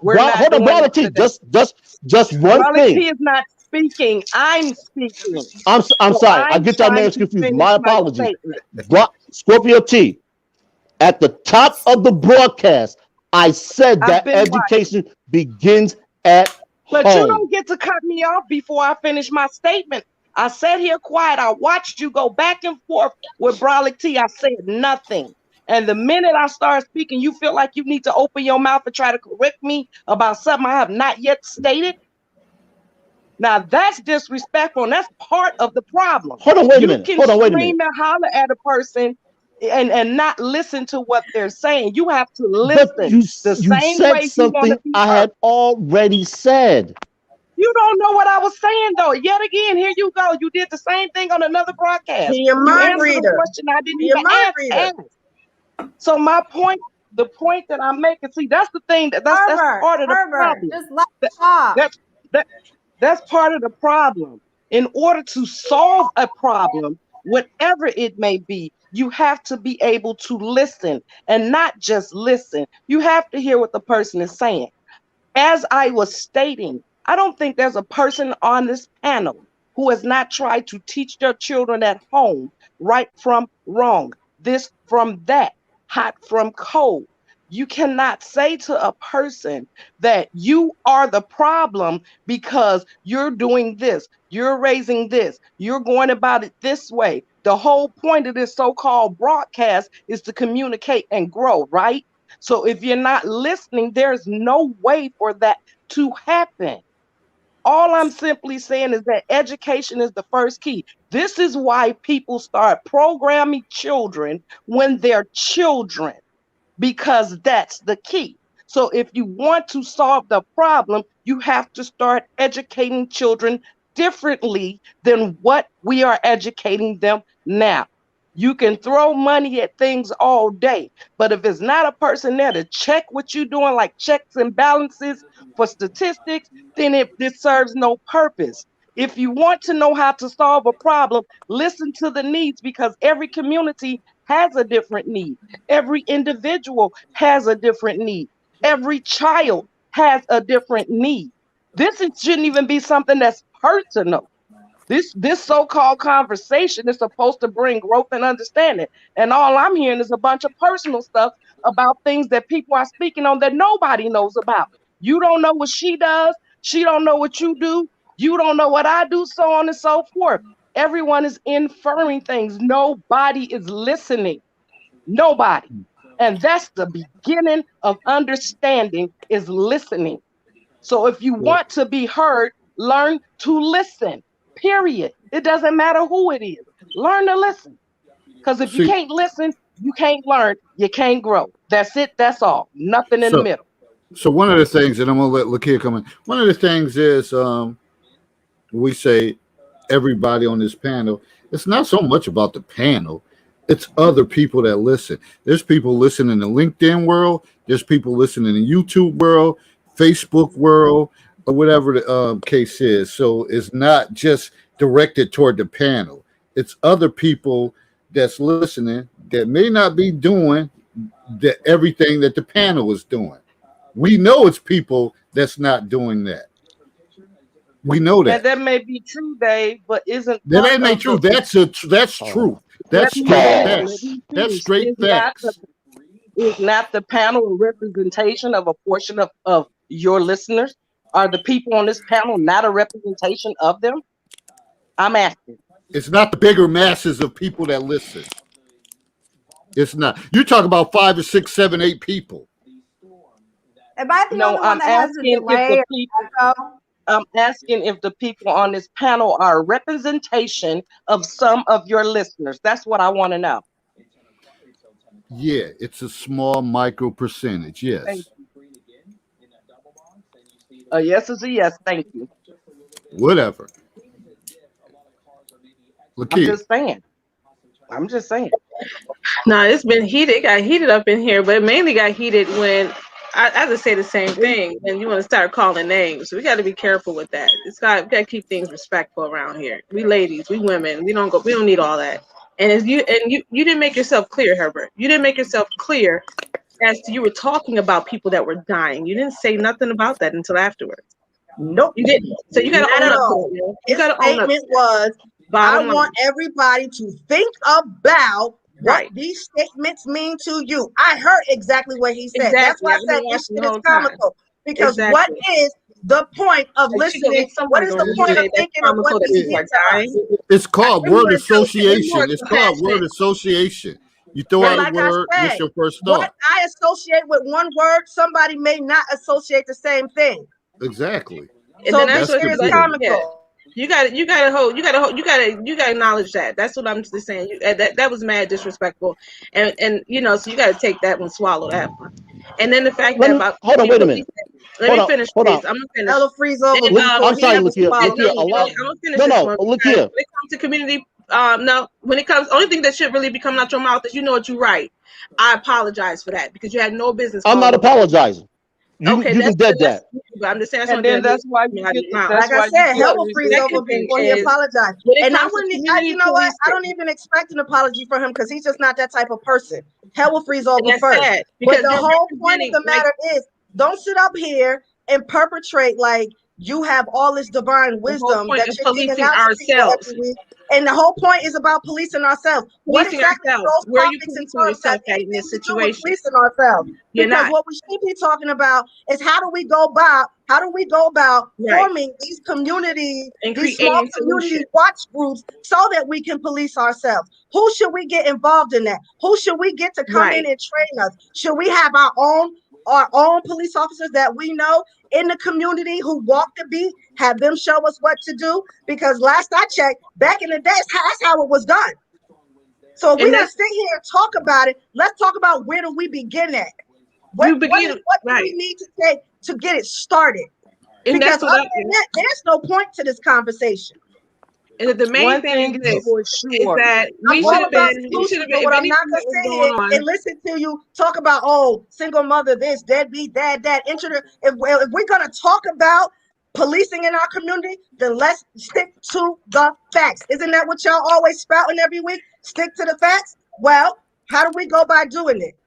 What are the stats? Did y'all research that? When you say that single moms and deadbeat dads, that's an issue of policing ourselves, wouldn't that tie into it?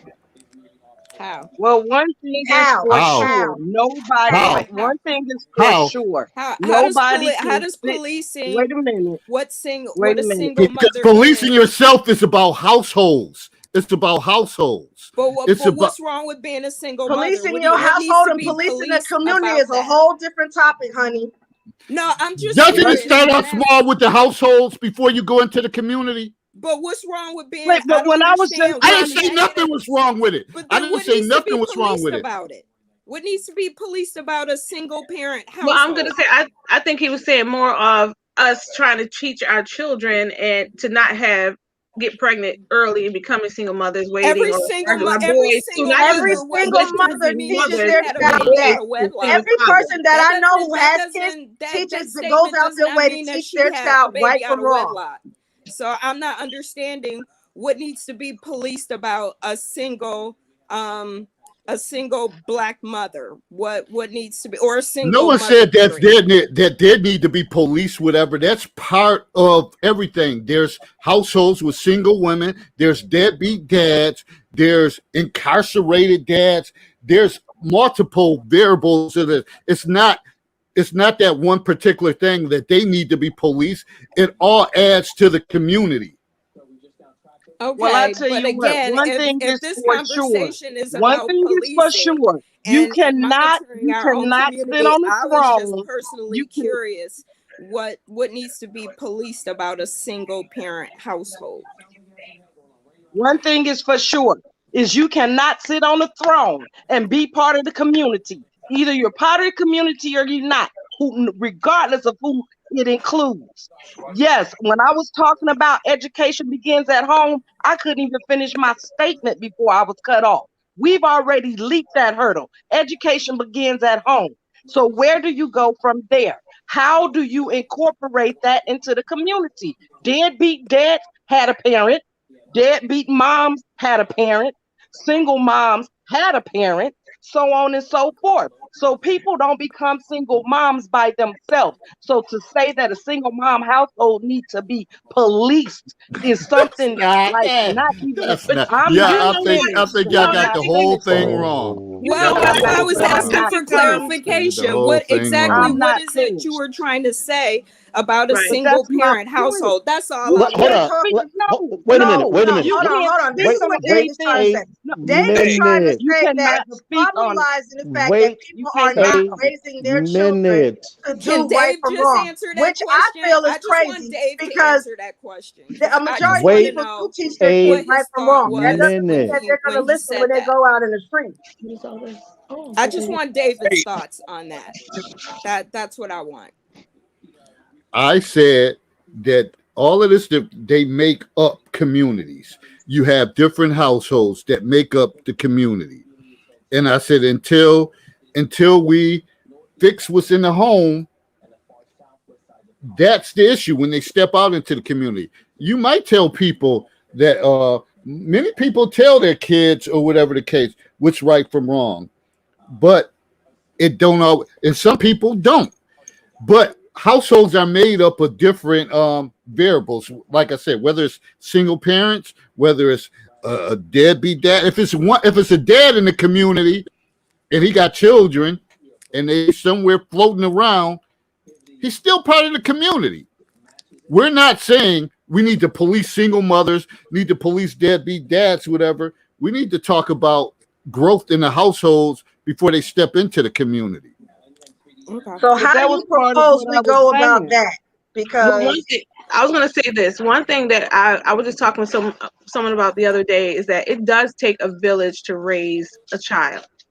It takes a village. And so, and in that, I believe it's a creating like just,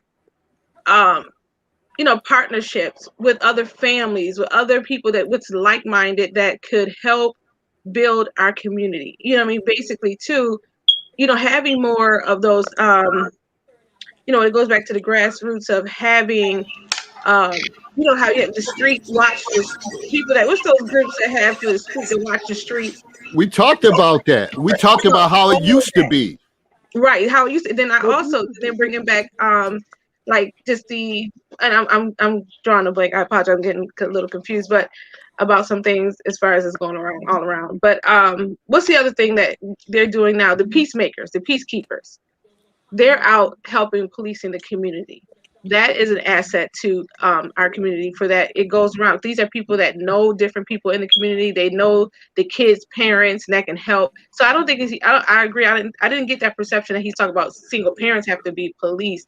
I think that as parents need to be, and that's good. No, I'm just sharing it. I didn't. But that was the point that I was making when I said you cannot sit yourself on the throne and consider yourself part of the community. The community in and of itself is a living organism that requires real-time, real-life things to happen collectively. So if you sit yourself on a throne and look down at anyone, you are no longer part of the community because you have mentally separated from it. And I totally agree. I agree. A community has a heart. I don't know what was said that deciphered off that point. That with anything that Herb said, anything I said, I don't understand. I don't understand anything that was said. Let me help you. I never did you hear me say that anybody said this. This is my thought. This is me speaking to you about solving the problem. What I'm saying is that every community has a heart and a soul. Every single one. And there is not a person in it that cannot add to it.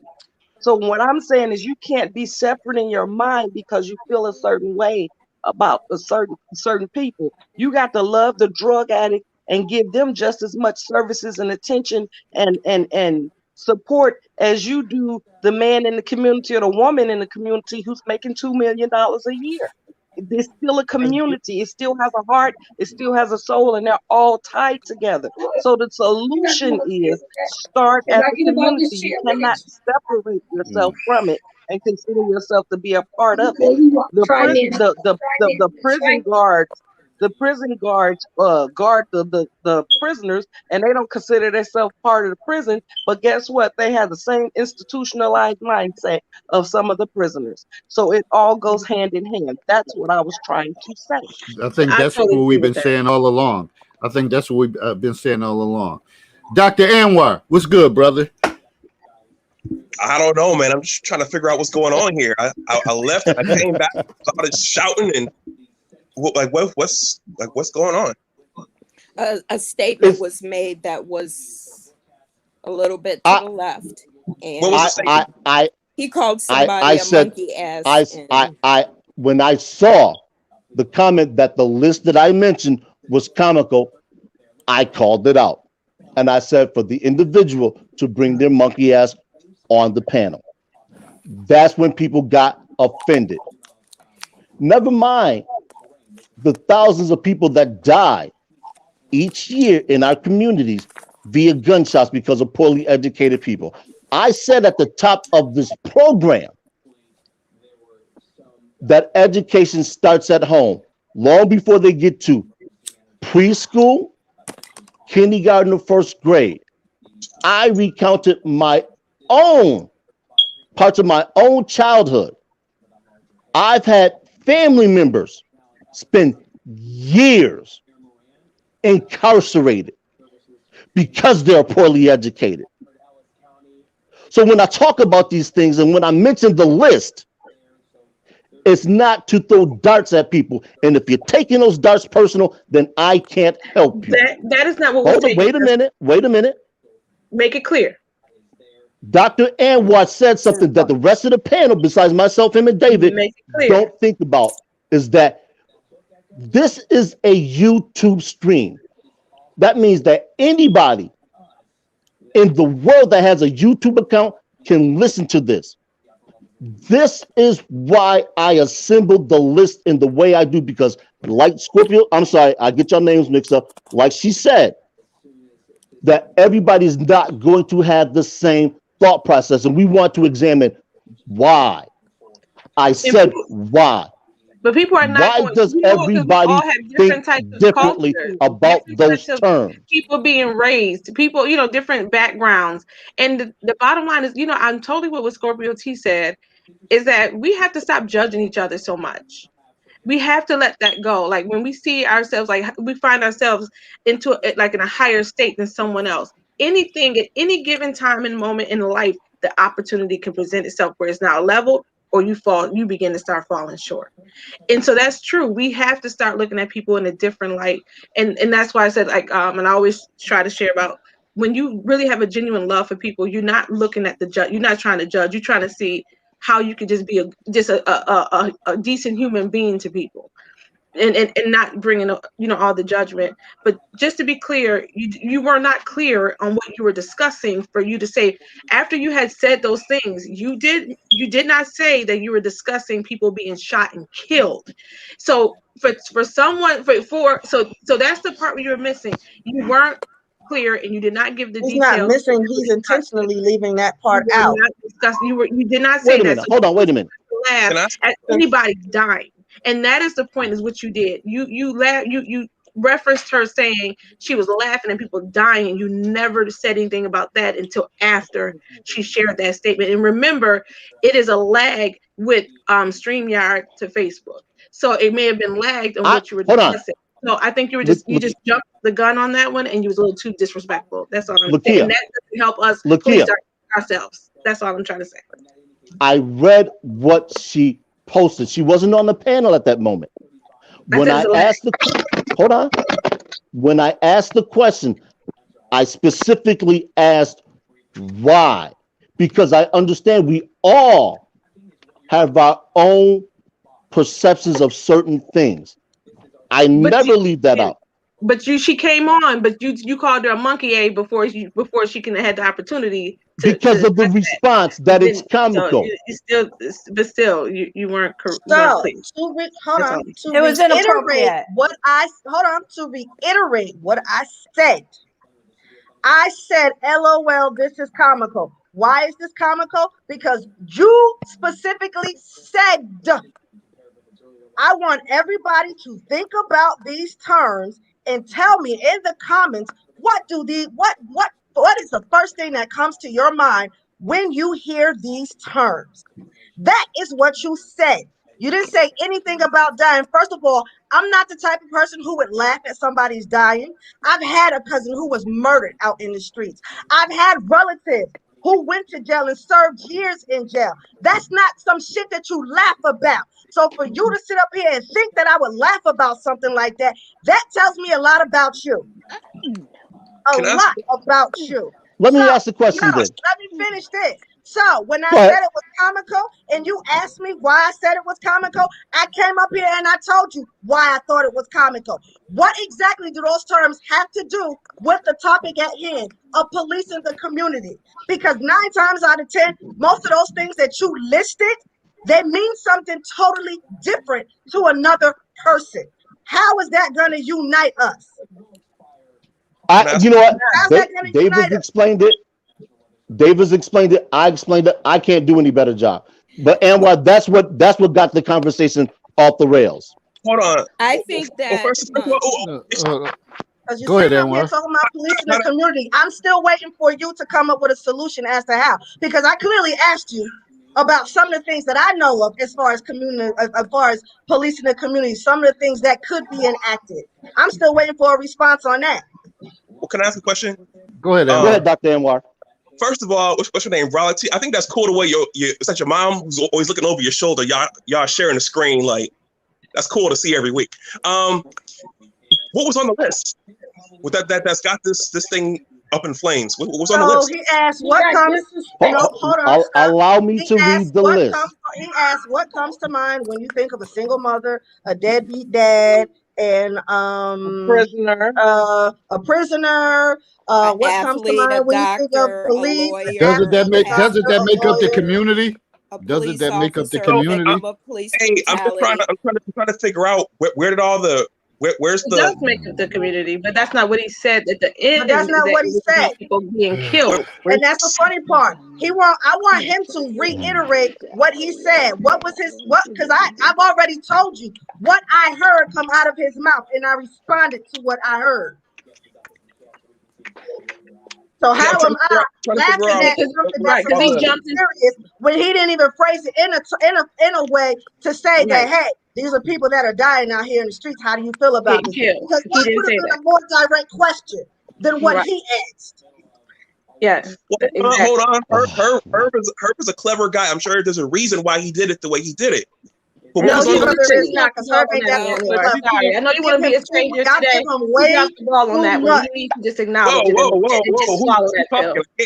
I can't hear. Who's talking? He said he asked these questions, and all he did was say, think about it, give me an answer in the comment. That's all he said. He didn't preface it by saying, we're thinking about people who have died, blah, blah, blah, blah, blah. None of that. When he asked that question, she said, it's comical. And he proceeded to say whatever it was he said. She came on, shit hit the fan. So I think personally, the reason why people, especially a lot of the people on this panel, are so upset about certain things, one has to do with a lot of history on prior panels and his views about single Black mothers and so forth and so on. So many of us feel attacked from previous shows. So whenever a single Black mom is brought up into the conversation, people want to know why. And she just thought it was funny because she didn't think it had anything to do with the matter at hand. And then he came back and said, why do you think it's so funny that people are dying out here in the streets and so forth and so on? And she got on saying, you didn't say that before. All you simply said was answer the question to how you feel about these specific terms.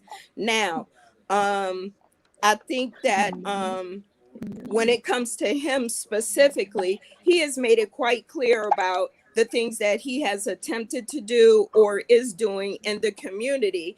And the reason why we feel so offended or affronted by that statement is because he feels a certain way about single Black moms, but you claim that you are out here mentoring young Black boys.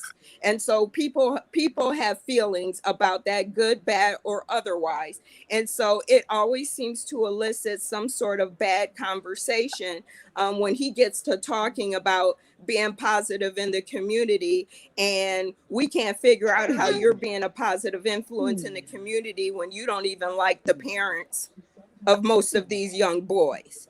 So I think that's where a lot of that comes from. And when you come for one of us, you coming for, you know, definitely 5 of us on this panel. So we're, you know, it just is where it is. And that's how that got to be where it is.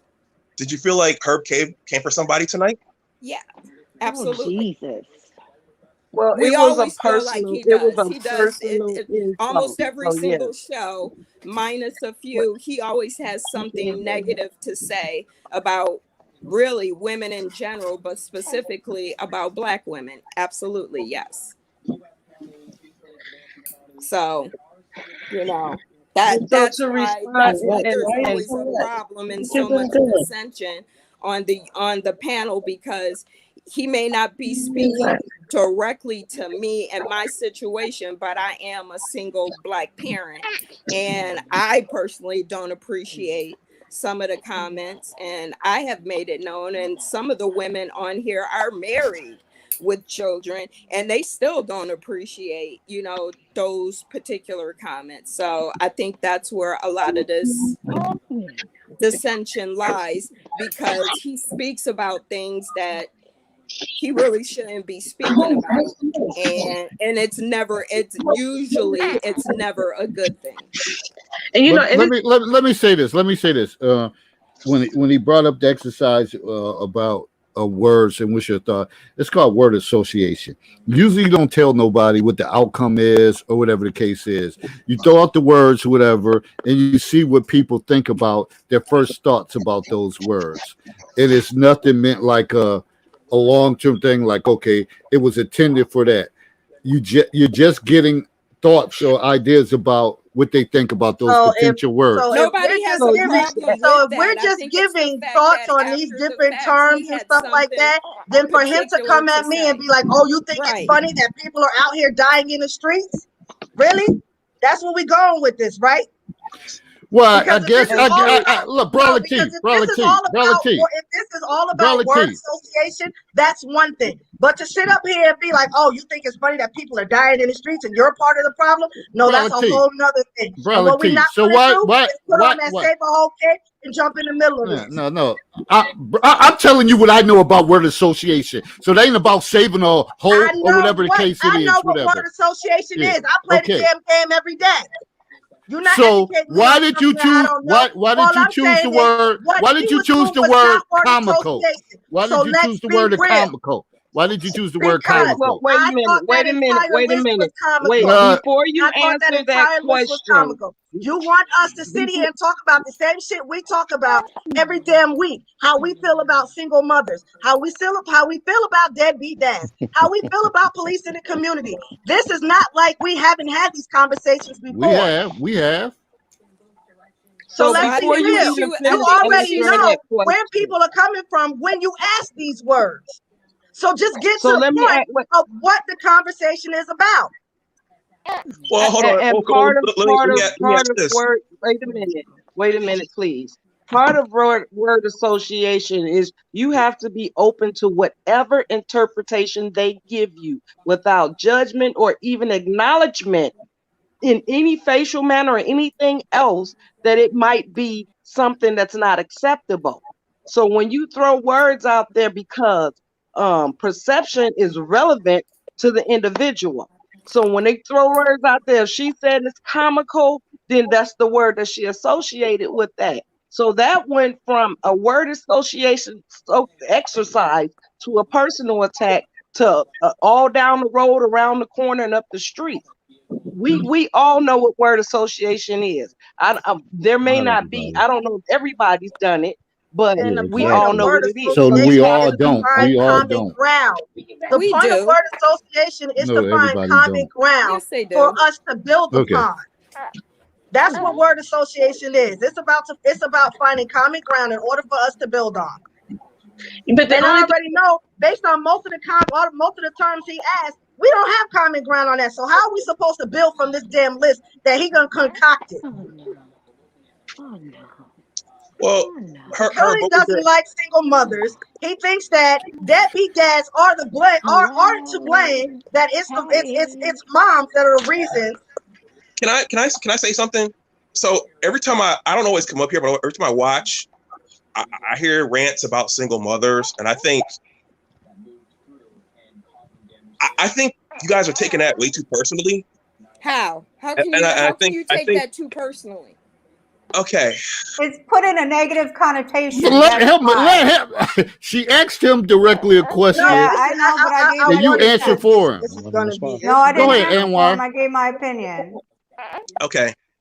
So I'll take the smoke. You guys might come get me for this. The majority of the women on this panel are older. When they had those guys up earlier, they were talking about, I think that was more towards discussing younger women. But at So some point, we were young single mothers, so okay, I'm but not understanding why we shouldn't be affronted by that comment. but this is a discussion that most men are having. It's hard to have it amongst women, but it's a discussion that childless men are having. And I would just challenge you all that, again, most of the women on this panel are seasoned. And the context, I think, in which they were talking about it was dating women in their 30s and their 20s. But why would a child? Why would it matter? Being a single mother doesn't have an age that he can break. Let Rebecca ask the question. I think what she has to say. What I want to know is why would a childless man be concerned about the workings of a single mother? It doesn't affect especially his life when he doesn't have an interest in dating her. According to you would y'all, think that the father that is either involved or not involved would be the one to speak on the business of a single mother. What does he care that, or how is it affecting his life that I am a single Black mom? Because they're trying to say that with most single mother families, that's where a lot of the kids are not respectful. They're going to jail. They're drug dealers. They're trying to stigmatize single Black mothers. But we all know that that's not true. That hold on, wait a minute. Child can come from any dysfunctional family, whether there are two parents, one parent, no parents in the home. So we know that can be tossed on out the window. I just can't get past this feeling about how we are demeaned because maybe of his dealings with a single Black mom, whether he's had one or not, or any childless man that has dealt with a single Black mom. Maybe that particular relationship wasn't for him. It didn't work out well. And if you want to hate that bitch, hate her. But that you can't put us all under the same umbrella. Because we don't put every Black man under the same umbrella. Right, and we're wrong if we just do. the shitty ones. If we did, it'd be some shit up in here too. With us. And as a panel, we get tired of hearing that shit. So when he threw that comment out, what comes to your mind? You know, when you think of that, well, there's at least five people on this panel that see nothing wrong with being a single parent, so long as you handling your business. And that really is my thing. I don't think anybody on here feels positively about a deadbeat dad. Now, if he had to put a deadbeat mom on here, I'd have been on that team because I don't think positively about them. But just because someone is unmarried and has a child, what the fuck is the problem? Rebecca, can I say something? Yes. Rebecca, can I say something?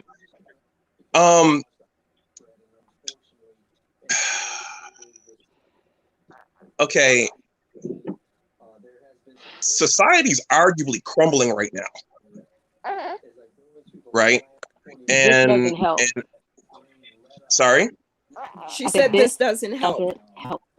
these types of conversations do not help in a crumbling community. All it So does what are you supposed to is do? just, I'm sorry, what you're supposed to do is you're supposed to talk positively, and you're supposed to find solutions, and you're supposed to come up with what the solution is every single time. And it's already been said, a part of policing yourself is owning your own shit. When you called her a monkey ass, that shit was out of line. I don't care why you did, because if I came on here and called one of y'all a monkey ass, or but like it would Hold on, and I Saria. wouldn't. No, I'm not Saria, going to hold on. I've been holding on. So no, you hold on, Herb. Thank go you. ahead. Okay. So Go ahead. you knew that shit was out of line, and you did. And Laura, you were right.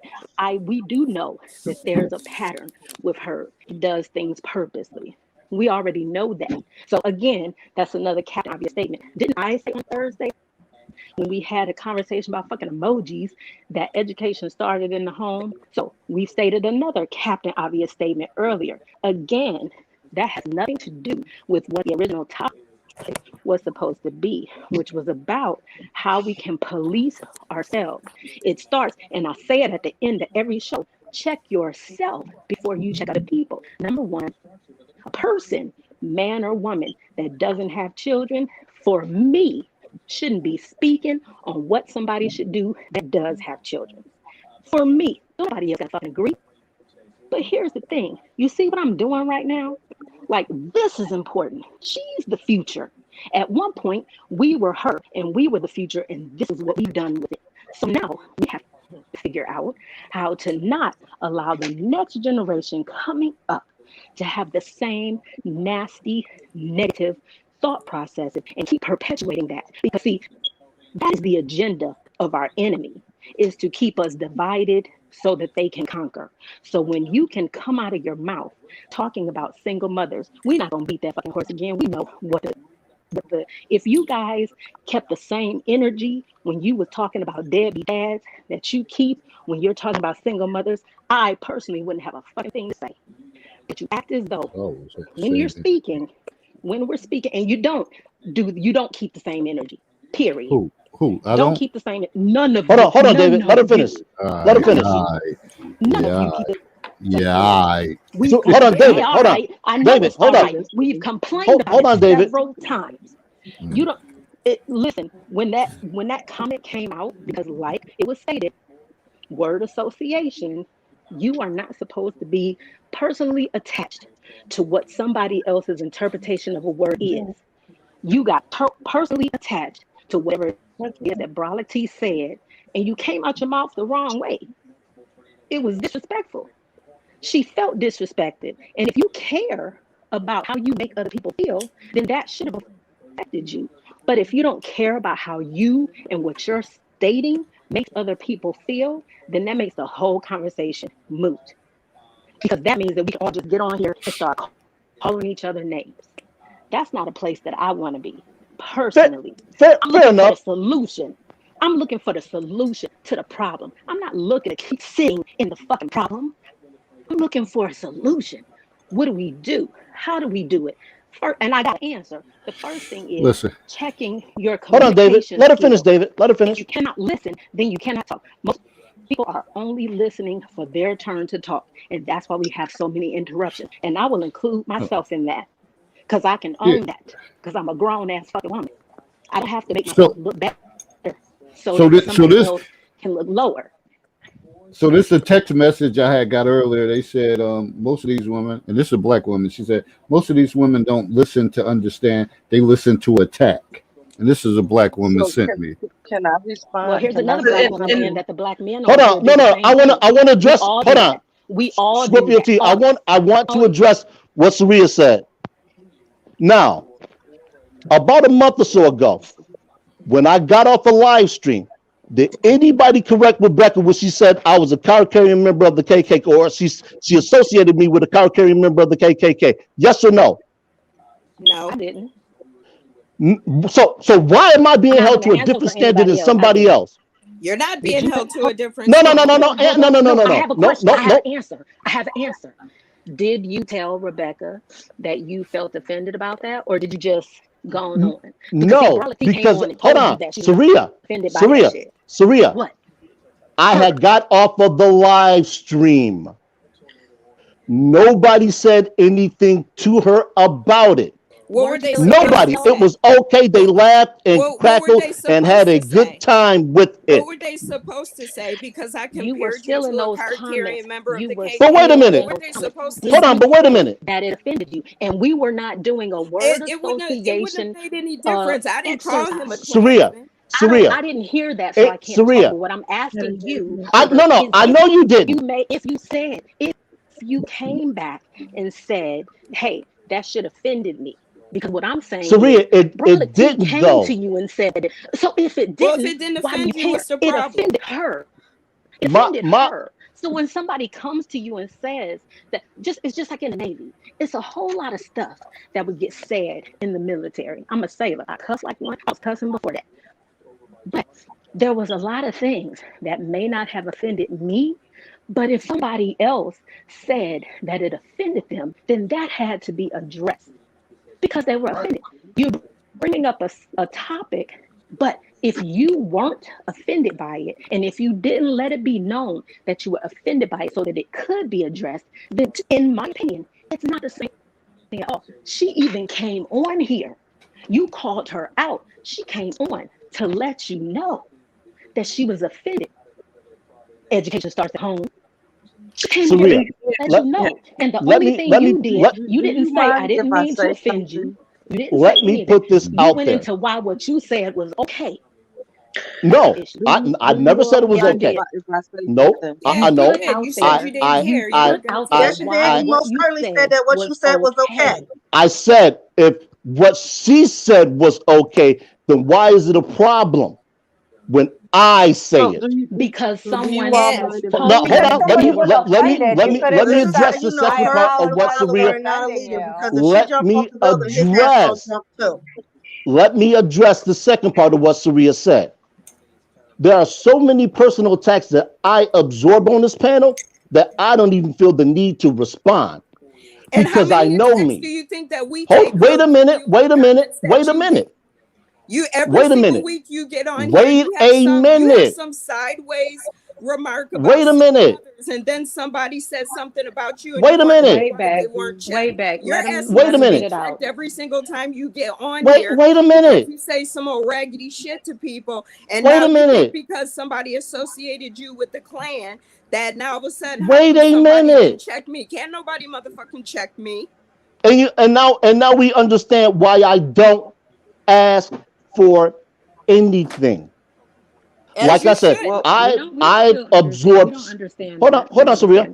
I absorb shot after shot, week after week from members of the panel, and I get understand shot after shot, week after because week of from what the I say, I'm going to have to deal with that. I deal with that as a man. I understand that because of the position I take, and is widely unpopular, that I'm going to have to deal with that. So I said, you know what? I'll take that. I'll hold that why L. would you bring it up? Why would you even bring it up then? And I Because don't. he wants to justify his reasoning for why he did what he did and said what he said, but you can't justify that. You have to hold up. I don't need to justify it. Well, if somebody wants to That's what if people. why don't you Let me just put it take to you. Let me put it to you like responsibility this. for it and apologize? Let me put it to you like this. Can I say something now? Hold on, Scorpio T. Hold on, Scorpio T. Hold on. Just all y'all gotta do is give me 30 more seconds, and y'all can have it. Keep ourselves in check. Keep ourselves in check. Let me have 30 more seconds, and you guys can have it. Start talking. I sit on live panels that are hours long where black men like myself, we chop it up and we talk about the issues within the community. And we talk about them in no holds barred terms. What I discuss here, y'all couldn't even sit on a panel because y'all would get too involved in your emotions. Minister Jack has a page with over 30,000 subscribers, and guess what he talks about? If y'all think I'm bad, y'all would never be able to sit on a panel with him. Hold on. So when I talk about these things, I do it to bring light. If you feel attacked, then feel What does that attacked. have to do with anything? And again, if you feel attacked, then you feel attacked. Because every time your So ass comes sideways, somebody's gonna say something about it. So what? But that's the thing. so That's where so that's so how let's we can't get so anywhere. let's say this. So It's, let's We say can't get this. anywhere because he's always on that bullshit. And so So long as he can I stays on say that that? bullshit, it'll stay exactly the way it is. Let me address this, whatever, about the monkey Am ass I ever term. gonna get my chance to say something? Ever? That monkey ass term. Let's be real. For real. Y'all already know that's something we use in our culture. No, That's no, something we No. use in our Joey, I'm culture. sorry. no. I've We never use in been our called culture. monkey ass in We my say house. that. Thank you very much. So y'all never heard no one say Hell that yeah. no. before. My mama We ain't ain't never No talking one about called ever me a him. said monkey Nobody that. a else day in my said Take it. your We're motherfucking monkey talking life. ass. about the No, fact that he Even sir. called amongst her friends, a whatever, No, people natural said sir. that. person. Well, nigga's a People natural said term that. too. I So have. should People we said just that. all say that? it's not So a do you mind? I've heard that. It's not. It's an insult Yeah. when people it was an use that. But insult. When people, people and use we that. grown up Put with that people kind of saying out. that. When people use that general term, as It was an cavalierly insult. as you talking about, it's an insult. That was That's an like insult. calling somebody an Yeah, asshole. you can Just because a take it as whole bunch of insult, people but do have it we doesn't mean heard it's not that? an insult. Have So Just people said because you've that heard before? it doesn't Don't. make it it was right. It specific doesn't. to her, This and this that's is the issue. right. And this is and This we're is trying this to and is something that I we're would trying really to like talk to about say having because solutions. I've been trying to Let's say work this. I've been on. trying to say That's not something helping bring for the solutions. last few minutes. So what I want to do is I want to address what Anwar said. He said that he feels like we take that we're too sensitive about it. What I'm saying to that is all of that toxic masculinity floating around makes you feel like you have the freedom to tell someone how they should feel about anything. I think that in and of itself is just really truly disrespectful. I don't mind talking about the single mother. I was a young single mother, and I was an older single mother. My children are all adults. My two out of three of my children own their own businesses, so on and so forth. So to even give the idea that single mothers are something other than a married mother, because married mothers, I was married for part of my single parenthood. Married mothers want the same thing they want for their children. I don't think anybody has the right to tell someone they're too sensitive about any topic. Because if I went on a panel and I started talking about the deadbeat dads that make them single mothers, and I went hard on it, every man on that panel would be coming for me. Now, Herb spoke about some panel he sit on, and he made the judgment that we couldn't sit on that panel because we're too emotional. Not once during any of these programs have I ever been angry. I'm not angry now But he because called I somebody a know monkey it a would. was that not an I'm not emotional? finished, Lakia. Let me My finish. apologies. I Let was me just trying to share finish. with you. Yeah, I'm go not ahead. angry about anything on That this was panel because nobody knows me from a can of paint. You don't know what I've done or what I have not done. You know, just the simple fact that you feel like you could tell somebody something. Now, with that said, when something becomes personal, because that term monkey, whatever, is never used as a terms of endearment, it's always an insult. When someone says to you, and this is part of healing the community, if you're not going to assist in healing it, you can't right. assist in fixing it because healing comes before fixing. So when someone came to me and said, hey, I was offended by what you said, okay, let's chop this up so we can get an understanding. If you're too big or to apologize for things that you've done that's caused a rift, now we show up every single week for the most part, like clockwork. We put our whatever into this broadcast to help make it successful because yes, there are people watching. There are single young women out there who have children who don't realize or don't understand that there's a man that made them a single mother. We're not up here going in on them. I know some of these people on this panel got as much as 5 kids and ain't married to nobody. So with that being said, just the simple fact that you feel like you should tell someone you're too sensitive about it, to me, is a whole lot of nerve. And that's what I'm getting at. This is part of the problem. You cannot fix a problem. You can't listen. A wound gets stitched closed to get stitched closed to stop the bleeding. The community is still bleeding. That's evidence from the fact that we can't even have a simple conversation, a simple apology. We're calling each other out. I mean, you're supposed to be talking about how to get things together. This is driving a deeper wedge because the same propaganda that the folks y'all say oppress us is being done right here in front of our very eyes, and nobody can identify that. So until we can get over that ourselves, because that Willie Lynch thing is real. So until we can grow beyond that and heal the open wound, you won't be able to come together. You won't be able to fix the community because fixing requires healing. That's why you go into surgery. You get fixed and then you heal properly so that you can use whatever was broken. It's broken. Fix it. I'm just saying now at this point, stop the finger pointing. It doesn't help anything. If I come to you and I'm broken, I don't want to hear about why a single mother shouldn't be. And I don't want to hear that. I want to hear you say, my sister, I'm here to put the wind beneath your wings and to put you back where you need to be. I don't care if you're purple spotted blue. If you're broken, you need healing. If you're not part of the healing element, then you're part of the harming element because it requires some things. So let's start there.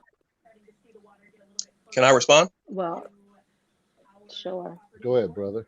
Okay, so in terms of fixing things, again, if you ladies are mentoring younger girls, younger women who don't have children, the reality is men are going to look at them a certain way if they become single mothers, like early, because that's going to affect the way he's going to treat her, the way he sees her. That's going to affect the way he's going to view her potentially as a wife. That's just the reality of it. I'm sorry if that's stinging you guys, but No, that's real men do this. this is First of all, it takes a man to make a single mother. Like, hold on. That is the Did one he ever thing I'll finish? ever bring up. Did he It takes a man to make a Let single me- mother. let Let's me talk finish. about that. Bro, Let's see, talk come about on, that. come on. Yes, we have men We that just want let men, we just and let leave these Bron women to fend Scorpio for their T. children and Single mothers themselves. in a Let me certain finish. way. How about Let me that? finish. Where's Let me your finish. whistle? Where's your Can I whistle? finish? The whistle here's right here. That's so weak. Anwar, go ahead and finish because I would like to ask you a question when you're done. I'm just saying, ladies, the reality is these are things that men talk about amongst ourselves. It might not feel comfortable for you all to hear it, but yes, particularly when you're talking about a younger stock of women, men are looking out. Okay, yeah, she's already got children. She wasn't married before she had those children. I don't want to take on those children. This is real. But it's not all guys. So I would like to Oh ask my a question. God. No one is arguing that that's not a real thing. Okay, no I would one's really arguing like to know that the that's answer not a to real this thing. question. I would really like to know the answer to this question. If you're saying that this is the perception that men have of single young women, does it not stand to reason that maybe men need to fix their perception? Because regardless of if she was married or not, guess what? The child is still there. So it doesn't matter. So maybe the perception needs to as a man, a question I ask myself is, do I want to take that on? But you know, women are asking that same question too. It's not just men. There's a lot more single fathers or fathers out there too that that are not married. There's a lot of y'all too, so we can't leave that out there. And women are saying the same thing that are single that don't have children. There's a lot of women out here that don't have children, and Anita is one of them. So we gotta, so let's just be honest about that as well. It goes both ways. And that's the part. It still goes back to what Raleigh. My whole thing is this: if men are having these conversations, why are they not teaching these younger men to not get in bed with these younger women until they're married and ready to have kids? Because I'll tell you, a lot of single women that I know were married and they're not anymore, and now they're in the single women. They're in the single mother category. There are divorced women who are now single mothers. It's just as many of them out there as there are women who had kids out of wedlock. But I don't hear nobody talking about why the man is not stepping up to his responsibility, or that other men are sitting there having conversation about, yo, you had a baby with this chick and then you just walk away. Like, that shit ain't cool. Or a man that Or you But talking hold on, about it? hold on, wait a Well, minute. women to me have as But a this man, is, I wouldn't but want to take this on that. is, Let me be honest. A lot of women who have children don't want to date other men.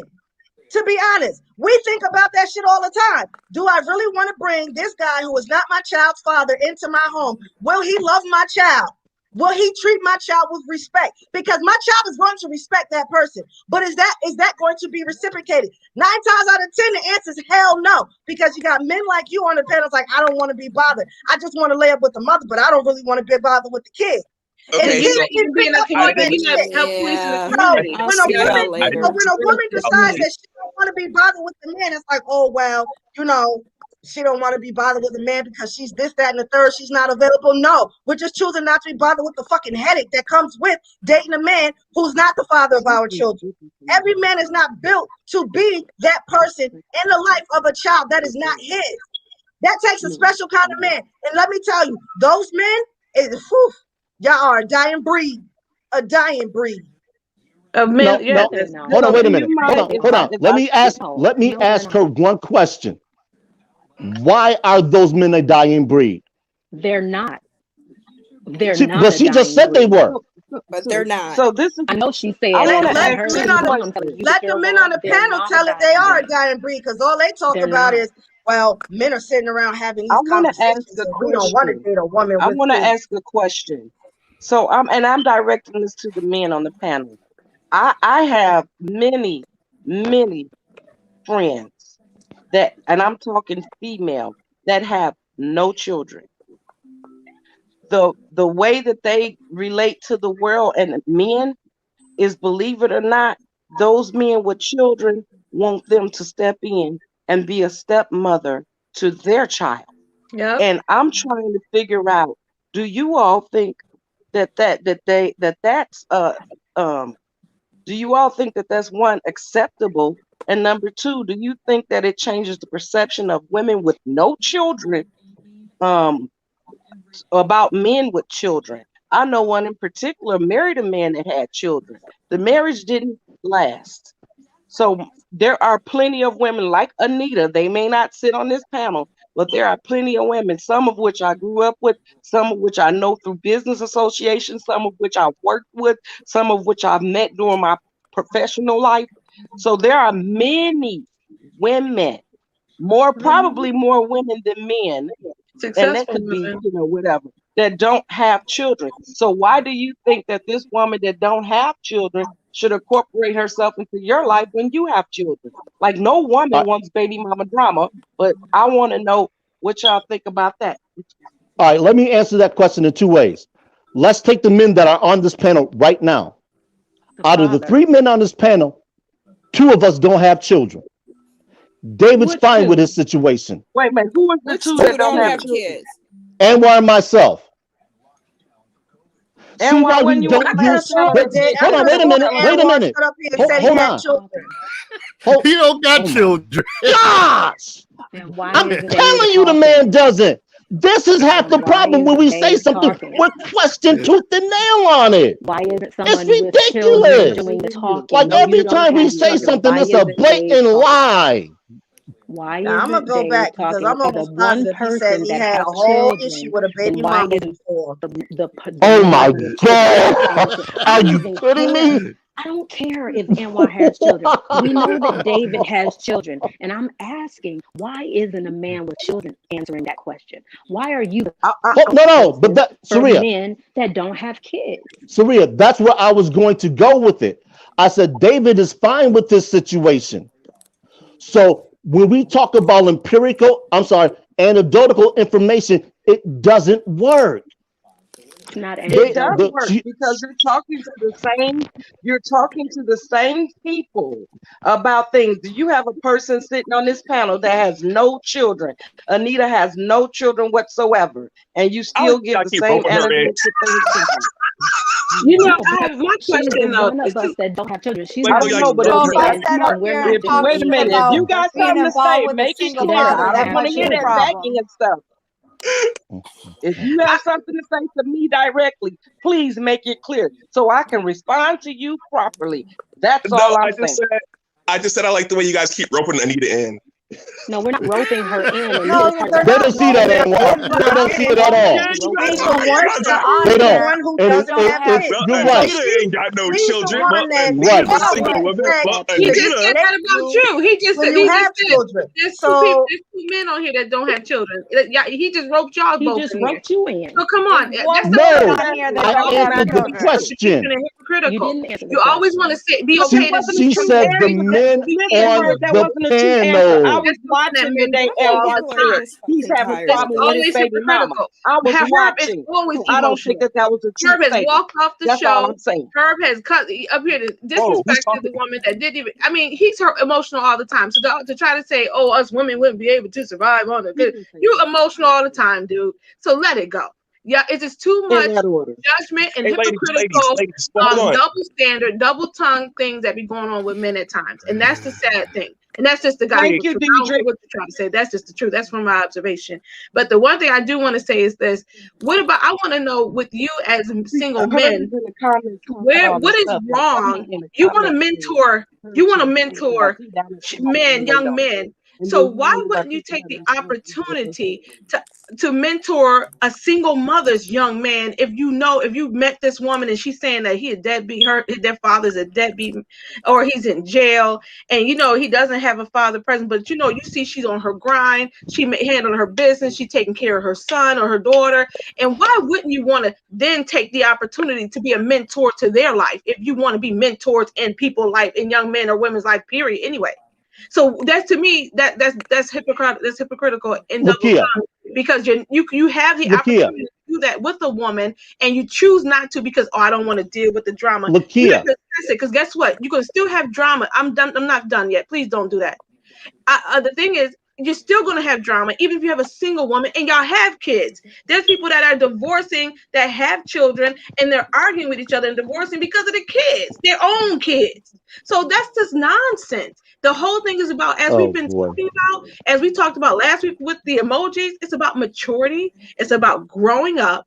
It's about putting on your grown man pants on and just handling what comes your way and be an example, period, to whoever that comes into your life.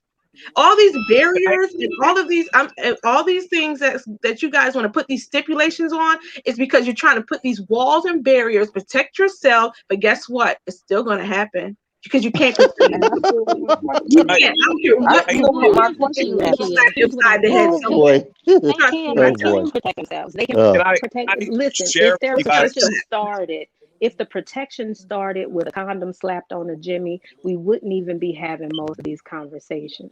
The thing that gets me is that we cannot talk about single mothers without talking about the people that help with that situation. Women don't go around and get pregnant on their own. So when I ask, why are the two men that don't have children talking? I'm not taking a dig.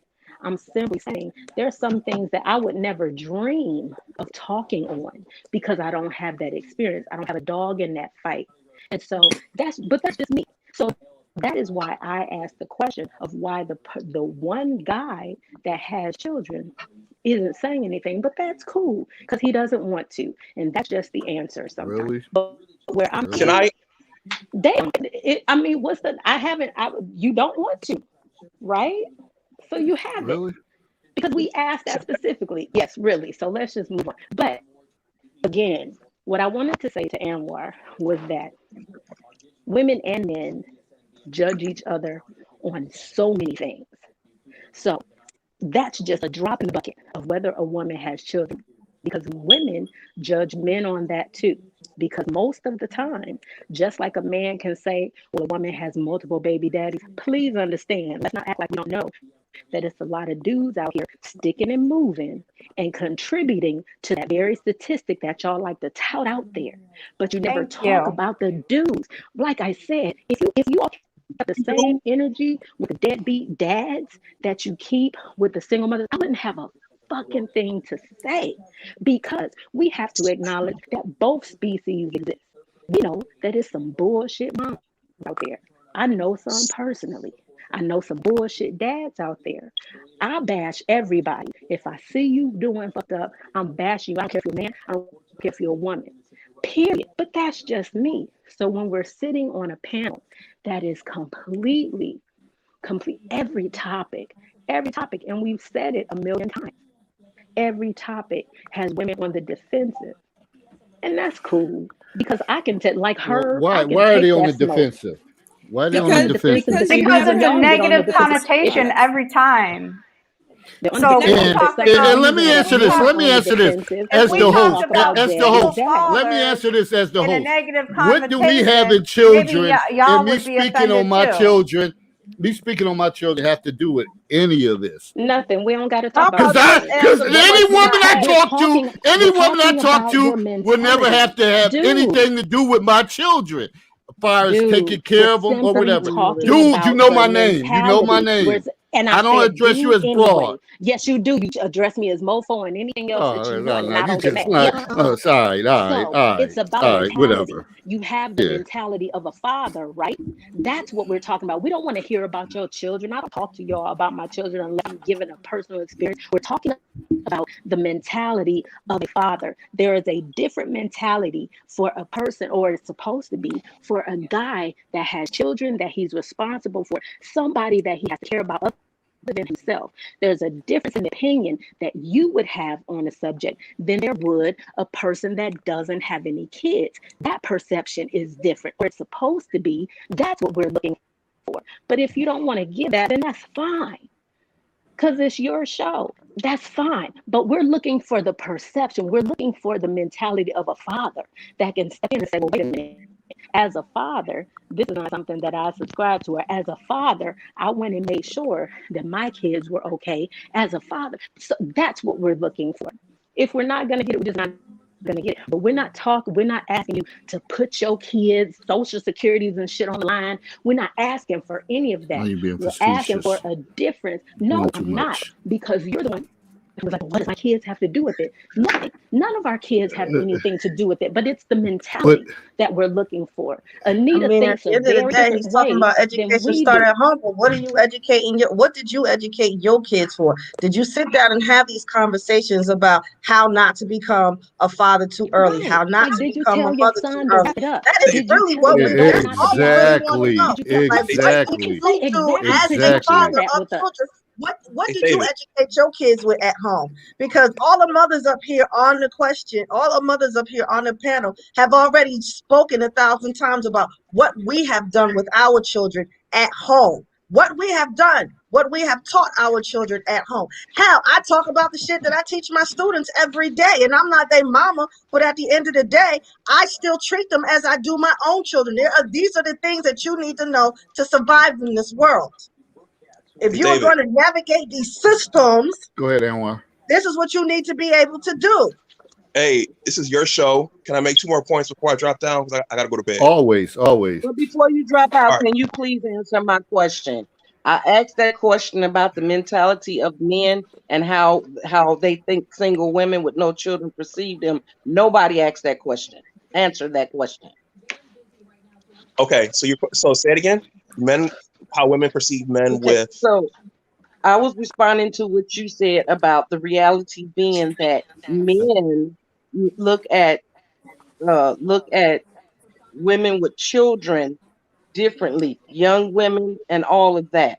So my question to you was, what do you think the perception of women with no children is, women that have no children is, of men that have children when they want those same women to enter into their lives, because now they have to deal with the things that you say that men don't like to deal with, that somebody else said that men don't like to deal with. So you're asking them to. So I want to know what you think about that. This might be a bad example, but have you ever heard of Future? Yeah. Who? I'm asking her. Future the rapper? Yep. Yeah. I've heard of him. Ask me a song that he sings, I couldn't tell you. How many kids Future got? I don't know. Herb, how many kids Future got? He has about 9 children. 9? How many baby mamas he got? I think at 1. About that many. 1? I didn't even hear what you said. I heard of 1. But I'm not. Hold on. Wait a minute. I don't listen to people. Wait a moment. That's the point he's trying to make. The point that he's getting at. We understand. Please let Anwar The point that he's getting at. Anwar. I'm trying to hear from Anwar. I don't want to hear you interpret his point. I would like for Anwar. So honestly, I think it depends on the man. I think some women that might for them. I think some women see a man who's got a lot of kids and say he could blow my back out. He could put my head through the wall. Really? Really? That's what you think?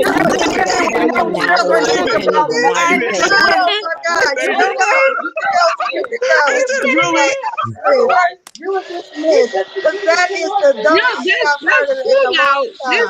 There's some women out there will get turned on by hearing a man got 9 kids. You just got to be honest. Not everybody gonna be like. That is not what women think. Women think I need to run for the fucking hills because that's a whole lot of baby drama that even I don't want to deal with. I'm done. So you think that a man who produces a lot of children, you ladies, it's simply you because ladies know he's awesome in bed? Some women will look at that. Some women will look at that and say they are a dime a dozen. Pretty much. That's what they like. I want to make 2 points. I want to make 2 points before I drop down. The first is, first of all, I think we should be able to discuss this stuff without getting our feelings involved. Look how much information we just shared in the last 5 minutes. I said comical and I got called a monkey ass. So let's not talk about keeping emotions. That was before me. Because that was clearly emotional. But you're asking about word association. So it's very clear that we're not allowed to have our own fucking opinions up here. Okay, what I wanted to say before I drop down. Another thing is that, and I don't know if women look at it like this. This is the counselor's corner. Maybe we could revisit this, but a lot of men don't want to take on another man's legacy. Okay, I'm saying that. I'm not saying that on anyone. I'm just saying that's how a lot of men feel. I don't want to take care of another man's child. I don't want to take care of another man's legacy. Is that how you feel? Don't want to take care of? Is that how you feel personally? Let me get this straight. Me. So let me get this understanding straight, Anwar. Just let him answer. I'm trying to get an understanding. You feel personally. I think it would depend on the situation. You know, Shaquille O'Neal's dad took care of him. He's sitting pretty now. Okay. You know, but it was just. Let's talk about the average person, the average man. I got one more point. I got to drop off. Go back, paddle. You said you don't feel that way, so stand on your. The other thing was, it gets a lot rougher than what Herb says. That's true. So what Herb says is like a slap on the wrist. Some of these other guys out here are like blowing your head off. I just want to keep that 100. Blowing y'all's head off. I was in a marriage and I had 2 children before I got married. He didn't have those issues. I have right now. Grown men don't have them kind of issues, and I don't have nobody that I'm dating or have dated is having those issues. So let me get this straight because I want to understand, Anwar, what you said. Your thought was that when women who have no children see a man with children, the automatic thought is that he can blow their back out. I think it depends. Depends on the man. That's what he said. No, I can tell you. Let me anybody bother to ask a single woman with no kids? No. Let me finish, Anita. What would you like to say, Anita, as a woman with no kids? I would like to say it's just as hard to incorporate a single man and his kids as it is vice versa. Now, I don't have any kids. Maybe I want kids with this man and he don't want any more kids. That's just as hard as a man saying, I don't want to raise another man's legacy. Not only that, but I've dated a man with 4 kids and 3 baby mamas. I treated those kids like they were my own because their mom was not the typical good mom like I would be towards them. They were all deadbeat moms. So Well, that's not easy for me. But I'm not going to look at a man with 9 kids and 9 different baby mamas and say, "Oh, damn, he can blow my back out." Dick is a dime a dozen. I can find a single man that can blow my back out and plow me like I want to be plowed and not Stop, have any Anita. kids. Stop. On your schedule. Don't tell no stop, babe. Let her speak. She has Nobody, a Exactly. hold on. Nobody Nope, let her asked speak her truth. a single woman with no kids how she feels about a single man with kids.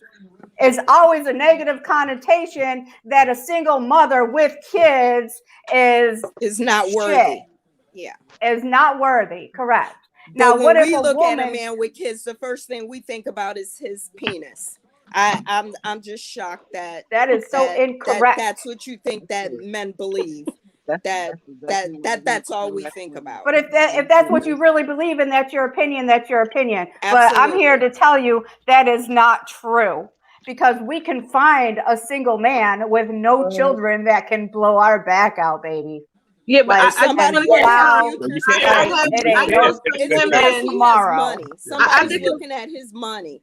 And the same thing would be with Beyonce if she was single, and no man would have no problem picking her ass up with her 3 kids. Nobody would say she wasn't worthy, but she has money. You can't put rich people into the equation, because it just doesn't work like that. But I can only speak for myself. That again, I find that highly offensive, that you would think that the only thing that a woman would think when she saw a man with 9 kids is that dick must be slamming. But when a man looks at a woman with children, all he thinks is that she's unworthy to be married. You know, hold on. Let me jump in here for a hot This moment. is why we have It's this not problem offensive. on this panel, because every single time that I'm y'all trying to talk think. Did I about say that? single moms, Hold on, no. it's always Rebecca. in a negative light. But a Did I man say with kids, his Let me penis jump in here for. must I be just all I just that. want to drop this. I just want to drop this. No, tidbit Herb, in. let her finish. I'm No, just saying. He said that I'm men going were to having a echo what she's conversation saying. about single women with kids, and they don't want to be with her because they don't want to raise her kids. But when you reverse that situation, we must want to be with him and all his damn kids, because his So, penis Rebecca, must I be didn't. off the hook. I don't never think said anything hold on. You said men were having the conversation about single mothers, that But that doesn't mean it's him. that men don't want to, I'm gonna that tell the you. men that you talk to, or most men, don't want to raise someone else's legacy. Does it ever occur to you that maybe we don't want to raise somebody else's legacy, or we No, don't it want to be doesn't. bothered with him because he got kids? And this is the I problem mean, with the Rebecca. Wait a minute, Anwar. Wait a And minute. baby Anwar, mama hold on. drama. Yeah, let him This finish, is the Anwar. problem. This is the problem with the conversation. You are perfectly entitled to your opinion, and don't think that I'm hating on that, just like I am. The problem is that you showed men in a positive light. The dick must be everything, so he's okay. But soon as it's a woman's turn, it's Why can't she we just don't have want to good raise cooch? her legacy. And That's my right. thing is, just like Sharia said, ain't none of them shit, ain't none of them shit. Put them all under the same umbrella. But why is it that when it's a woman's turn, it's I don't want to raise her kids because I don't want to raise nobody's legacy, but you can come raise mine because look what I got in my pants. That don't even sound I like That is what came across. Hold on, Anwar. That was my point. That was my point when I said. So here's where I'm at with that, Beck. I wasn't offended when Anwar said that. The reason I wasn't offended is because it proved my point that there is a different mentality with a person that doesn't have children than it is with people that do. There's only one. And Anwar, here's what I'm going to say to you. The only thing that we're talking about is what you put out there. You asked us if we knew who Future was. That was the example you gave. So when you had the floor to answer what you thought, that's what you came up with. And so that just kind of, like I said, proves the point. A person with children has a very different a man. I will be very specific. I'll be specific. A man with children, a man that has someone to take care of other than himself, a man that is looking at children as the future, as they are, would have a different answer. And because at the very least, it's the same. Just like some men think about women that have children in that negative light, there are women that think just like, because I'm going to tell you, and you know what? Right. Fuck it. I'm going to be personal. I would never date a dude that has multiple young children. Number one, my children are grown. I've done the work. I don't need them to come in to be a father to my children. I didn't need that when they were young because I was a single mother, a young one. Single didn't mean, for me, just talking for me, single meant I wasn't married to that mofo. But it didn't mean that he was not an integral part of their lives, period. So, but right now, where I'm at right now, a dude coming at me with several kids and several different baby mamas, I've already been through that shit. Did you see me just had that grandbaby on my hip? They're the only kids that right now I'm concerned with because I'm a part of a village. So that was my whole point, is that people with children, men with children that are active in their lives have a different mentality than men who don't have children. I don't get upset when I see all the little lists and shit about why men won't date a single mother, because quite honestly, single mothers ain't checking for dudes like that. Now, Seriously. you have some listen, because we got to be fair. You got some trash ass baby mamas out here that absolutely is looking for the next motherfucker she could hook. I ain't got no problem saying that. And when I see that type of bitch, I tell her that that's exactly what the fuck she is. Like I said, I'm an equal opportunity basher. I'm going to tell you what I feel about you, whether you're a man or a woman. Because why not? I don't have to just agree with a motherfucker because they got a vagina. Some women is out here wrong as fuck. But the fact that you seem not to be willing to admit that there's men out here that's wrong as fuck, and then speak to that, and then speak and try to tell women, it seems to me that if you actually were acknowledging that it's men that's out here that's bullshit, you'd be like, well, ladies, this is what you do to avoid that. But since you don't, because I'll be the first one to tell ladies what you do to avoid a motherfucker. I'll tell you all what to do to avoid a trash ass chick, because I've seen them and I know they MO. We don't educate here. We don't educate. My thing is but the thing is, I don't hear there's no uplifting. Like what is wrong with uplifting women that are doing what they're supposed to do, and that are single mothers that are raising their kids for whatever reasons. I believe it's not enough uplifting. It's more tearing down. I think that's what single mothers are out here killing themselves on a daily basis to try to make some type of sense out of what their situation is. And so then to be inundated, because there's already enough that a single mother is inundated with. I didn't wear my story on my sleeve. So when I first was here in Virginia, I had people look at me stupid. How about this? My Friday nights was never dateless if I didn't want. And I made it known. If somebody asked me on a date, listen, I have children. So you're not finna take me out for taking life because you're trying to get with Queen Pussalaya while my kids is at home eating hamburgers and hot dogs. That doesn't work. Want to know what they all said? Well, baby, what do they want to eat? So when I hear dudes talking about what ain't no man gonna date that's a certain demographic, because it's 7 billion people on this earth. And I personally know a whole bunch of them that did not give a shit that I was a single mom. As a matter of fact, they was trying to get in with my kids. They were not allowed to meet my children. They were trying. So I know the polar opposite to what you guys are talking about. So that's why it's hard for me to take, because when you speak, it's very generalized terms. No man's gonna want this. No woman's gonna want this. Well, we all know that ain't true, because there's a woman out there that wants a stank ass man, just like it's a dude out there that wants a stank ass chick. So for me, the generalization is the problem for me. Yeah. We have a panel here of diverse people, but all we seem to get stuck in talking about is who's worse. I don't think that any gender is worse at the bullshit that they can dole out. I think that men have their bullshit, women have their bullshit.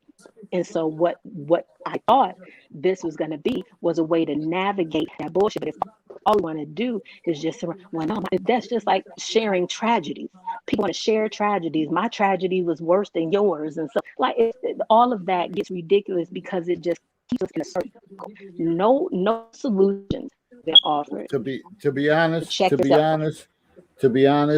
no matter if this panel, whether it's in education or whatever, these conversations end up being the same way.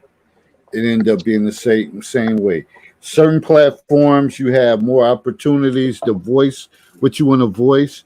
But like here, somebody put a point out. It ends up this way. It could be one word that can change the whole fate of a whole conversation. The one word or the two words was monkey ass. Yeah. That changed the whole dynamic of the conversation. Two other words that would have changed the dynamic of the conversation back. I didn't mean that. Comical. That's not what I meant. Anything to acknowledge, but it didn't happen. So, for my apologies. Those are another two words that could have changed it, but it didn't because no one wanted to admit, or I'm sorry, I'll be specific. You didn't want to acknowledge the fact that she was offended by it, and instead of acknowledging her offense at it, then the reasons came why it was just okay to say. And so that's the part. The whole dynamic of conversation could have changed and went on with what you were trying to say had a retraction been made of that. But it not necessary let's get it straight. Not necessary, but if we're talking about how things can change, you all have the power to use words that change the dynamic in the conversation as well. And so we all chose the words we were going to use. How we can help change. If I can share this real quick, Scorpio, real quick. You know how we can change the dynamic of and how we can police ourselves? Think before you speak, and think before you act or react. That's how we can help police ourselves and police our community. Ourselves, starting with ourselves, as Saraya said, has been said. Think before you speak. Think about, is this beneficial for what the person that you're saying this to? Is it beneficial to yourself? If it is not, then maybe I shouldn't say that. Because why? I wouldn't want somebody to say that to me. It starts at home. It starts with yourself. Policing your own stuff. And even with Rebecca said in her ending statements, you worry about your stuff over there and I'll worry about mine. Police yourself. One of the saddest narratives that is happening right now is a severe disconnect that doesn't have to be. It's supposed to be a community, that's what you said, a community of people who are trying to make things better. But the sad fact of the matter is that there's so much ignorance, lack of empathy and compassion, that this narrative has been the same for hundreds of years. It's sad. It's old. It's played out. We had a whole panel conversation about the social contract in which we agreed that the social contract has changed. But the sad fact of the matter is that same old archaic mentality is still around and nothing's going to change. That's a sad narrative. It's almost so discouraging to anyone that is watching, because it's if we can't even come on here and talk about something like this and keep it simple and non-personal and really offers a solution, the narrative is the most saddest thing in the world. This is just a microcosm. This is just a microcosm. This is a microcosm of what's going on. This is just a microcosm. It's a microcosm. Do you guys know what No, April it's not. 24th And It's the a reason why I'm microcosm. saying it's not, Saraya, is because there is an older class of men that is out here trying to train a younger class of men that this is an acceptable narrative. It is not a microcosm. This is a systemic disease. It's a disease. Do you guys know what of April the 24th mind. was supposed to be? Is anybody familiar with what? And this is just goes to my point of where this negative, this negativity can lead. Does anybody here besides me know what April 24th was supposed to be this year? National Rape Day. It was supposed National to be Rape National Day. Rape Day. It was supposed to be And National that Rape was Day. started by a group of men who have really just negative connotations and negative thoughts about women. This is how the thought process, the negative thought process, can escalate, because it really only takes a few people to start any type of a revolution. I was so upset that April 24th, that there's a such thing as a rape day, because that's all about control. Because we all know that rape is about control. It's not about the sex, it's about control. And so the fact that there are men that are so negative and toxic and nasty in their thought process towards women, that they could be rallying together for a national rape day. I don't know how that makes anybody else on this panel feel, but it brings home to me the seriousness of the negativity that men can display towards women. Because enough of that going around, and it is just like a KKK meeting, because right now it may be one KKK member over there, one KKK member over there, one KKK member over there, but when they all get together and get to talking and hyping each other up, then you got crosses burned on somebody's shit. It doesn't take a lot of radical people to start a movement that can be devastating. And so when I'm constantly hearing the negative connotations and the thought processes that are thrown at women, and then a national rape day, like for the men on this panel, like, how do you feel just knowing that? I don't know if you knew it before, but now I never heard of it, so I don't have no feelings toward it. But it's no way I would promote anything National Rape Day. That shit don't even sound right. Do you understand that the mentality starts? So who made up that? Who made up that? A group of men a group of men who felt like women controlled sex, and they were going to take their control back. Because that was their hurt. That's from some hurt. But I want to share with Anwar and her. But that hurt is real, because if they'd have went out and there were men. You know how I found out about it? Men were warning us on TikTok. They were warning women, saying, "Hey, listen, on April 22nd or April 24th, I'm sorry, if you feel threatened, find the first man that you see." And this was a police officer that I heard it from on TikTok, and he was like, for the men out here, if a woman comes up to you and she's feeling threatened, you need to take that seriously. And so when I started looking into it, because the police had gotten word that there was a national rape day that was going to be happening. So the fact that you all didn't hear about it, like, that should let you know the other things that's going on and the seeds that this could be potentially sowing. What if one of those dudes listened to this and listened to how single mothers should do this and should do that and all that stuff? It doesn't take much to incite a fire. And National Rape Day brought it home for me. Usually this is the only space that I get on and listen to people say negative things about women. Because if I'm in my daily life, that doesn't go. And so, to be fair, when I hear women talking shit about men, I'm not with that either. Because I love my black man. My black man, it doesn't seem like my black man is loving me right now, but I love my black man. I cannot hold all black men accountable for what some black men have done. But it seems like that's the rap we get. And they don't. I don't even know rape day that can happen.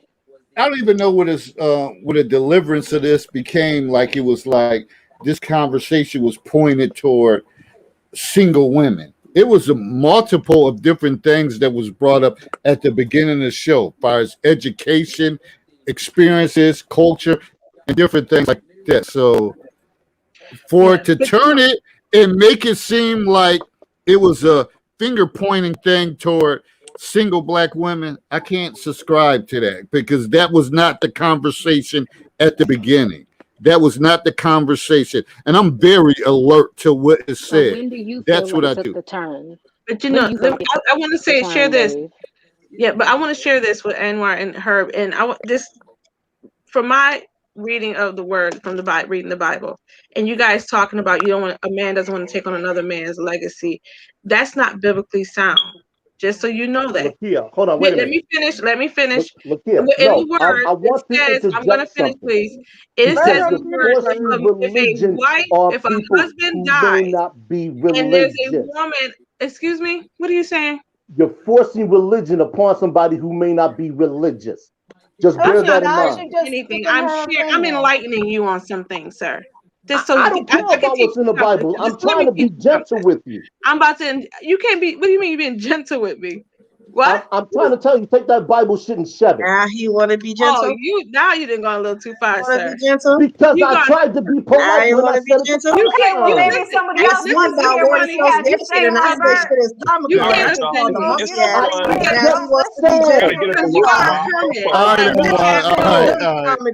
There's nothing that you can say. There's nothing that you can say to offend me because you are. This is what you. This is what but you I are. just said you so you can say what you can tell me to shove it. That may not be religious. You have no meaning in your life. This whole platform. All you have as meaning for your life. May not be religious. It's somebody's perception. It's somebody's understanding. It's somebody's statistic. This whole platform is about that. So if that's her stance, that's her stance. So to tell somebody, even though you may not believe in it, I don't believe in statistics, but we still have the conversation about it. Listen to your rhetoric. You say that's just not right.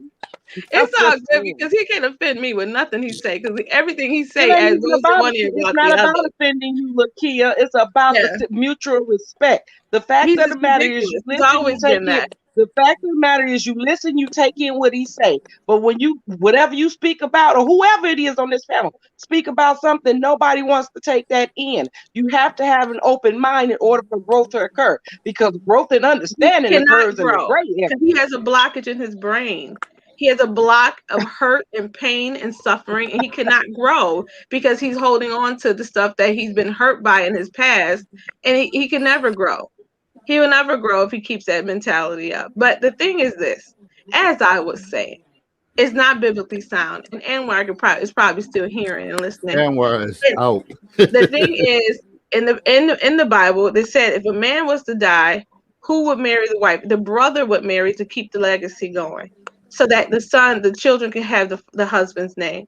So that there were brothers. Am I my brother's keeper? Yes, I am. So the thing is, that's not even biblical that you guys are deciding not to marry women that have children because that is biblical that they did that. Okay, Lakia, I want to ask you that. So in our reality, would that really happen? And today I die, whatever, my brother marries or start dealing with the woman that I deal with. Is that really something that people follow, that notion? People are there are some in America, in the hood, is that going on? That's what I'm talking about. Listen, people go around and sleep with their brother, wife, and they don't gotta know about it. I'm gonna say in the hood. I'm gonna say in the hood. Dudes don't sleep with their brothers' wives. Well, You here's really what I want to sit think. here and act like Here's dudes what I don't think, sleep with their honestly. brothers' wives? Oh, they could. Come on now.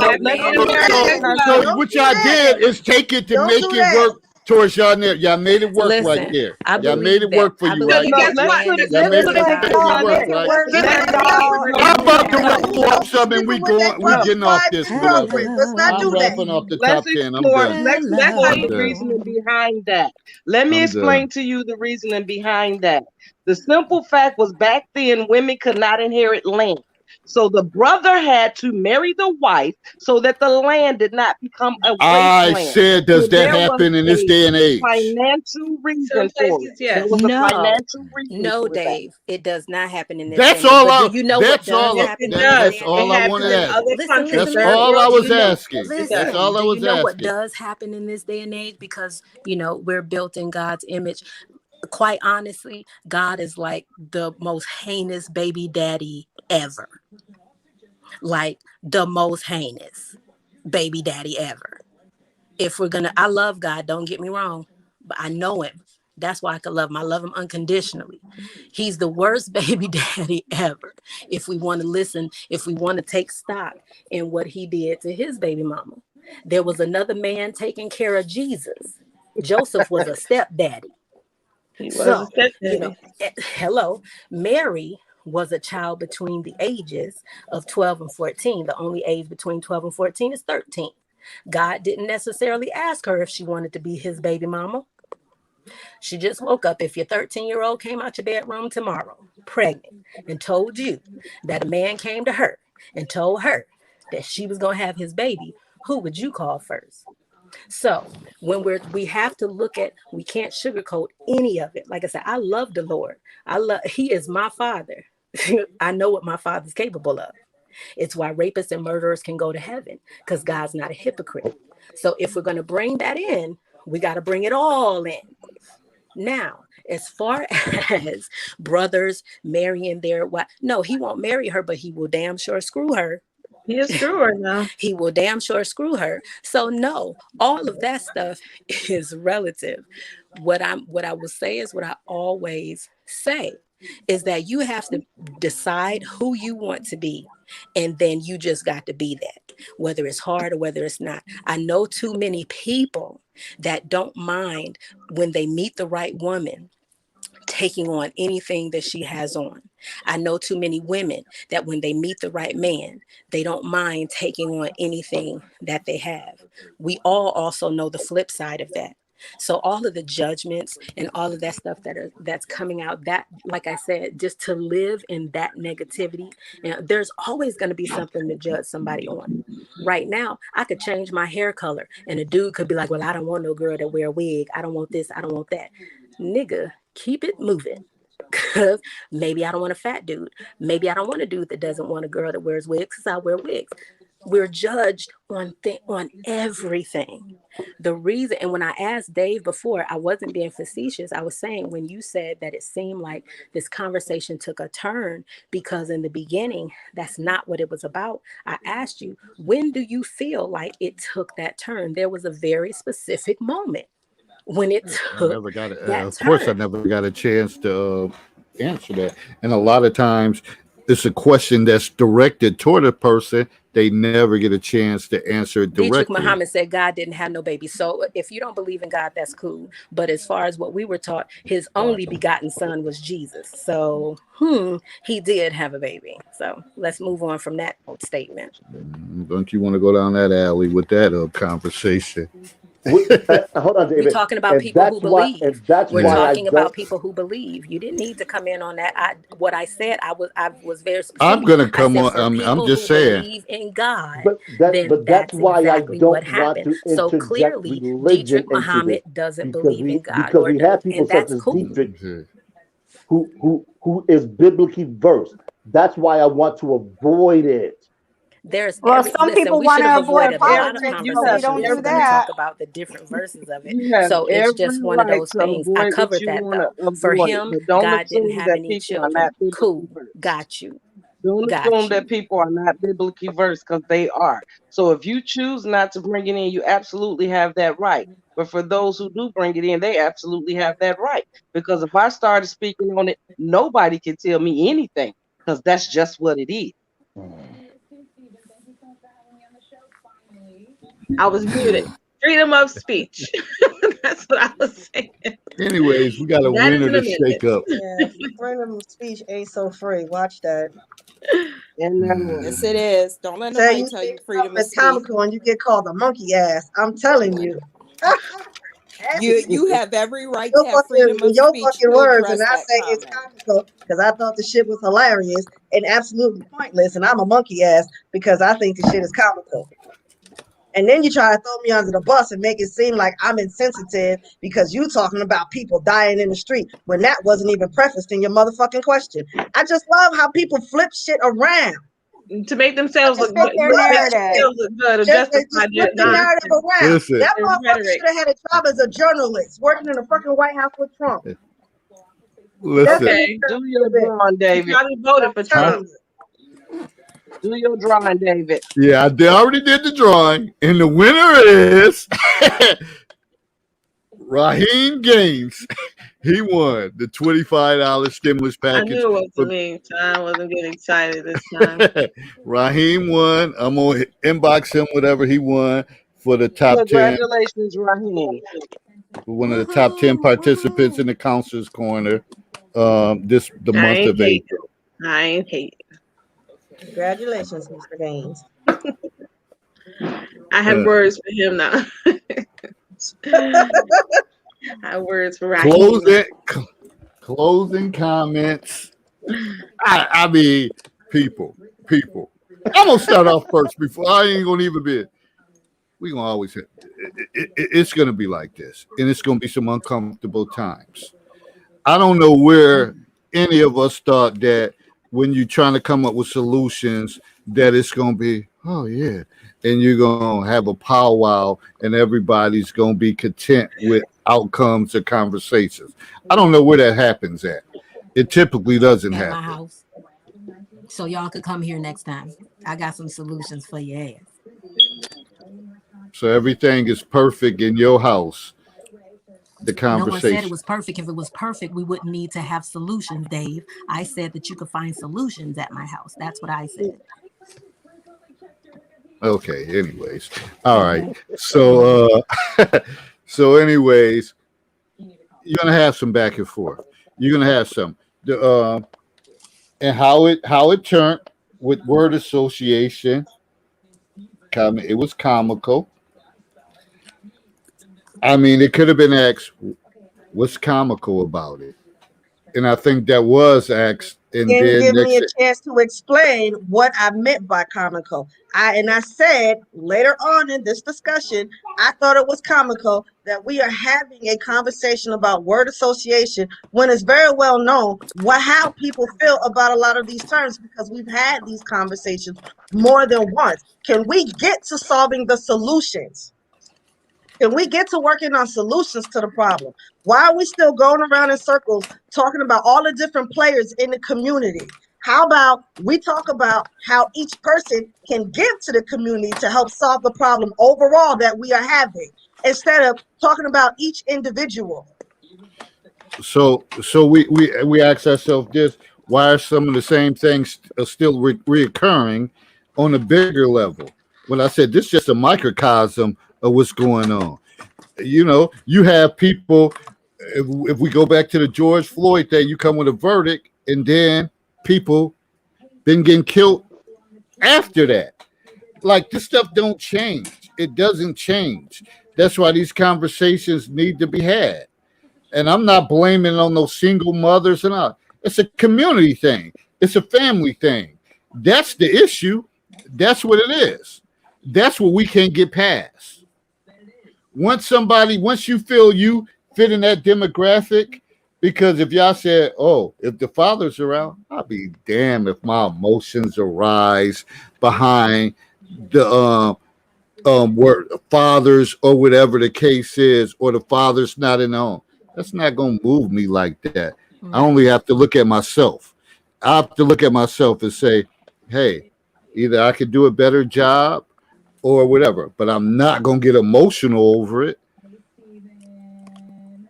And too many people, too often, too many people get emotional, and you get stuck right then and there.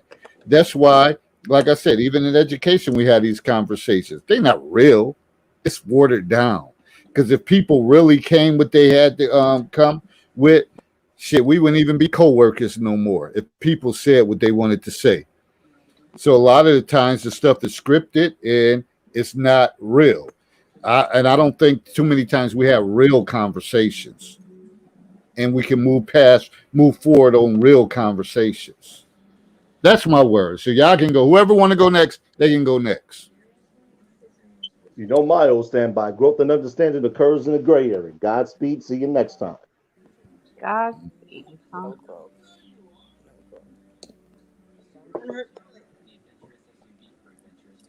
Well, I guess I'll go next, because the same way that we should be lifting up, the same way that I don't have any kids. So when somebody says, oh, a father has custody of his kids for whatever reason, why can't we talk about that? Why we can't?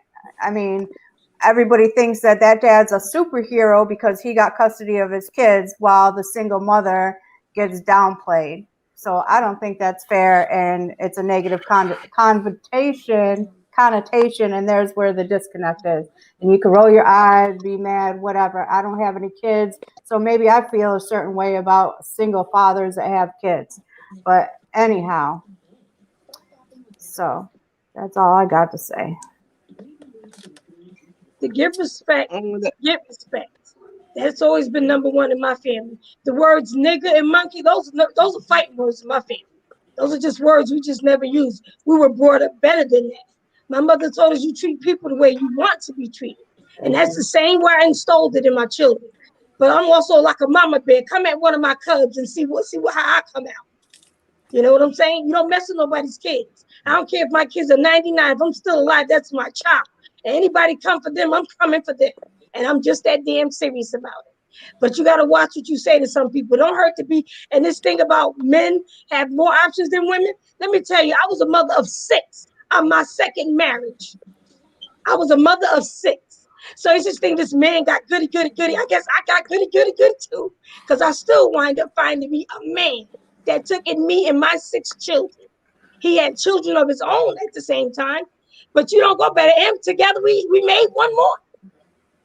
He was a father of 8 and I had 6 children. And together we made one more. So you can't base it on that unless you really know what you're talking about. There's a lot of people out here with mix and match families. Men that have kids, women that have kids. So unless you really been there, don't talk about what you don't know.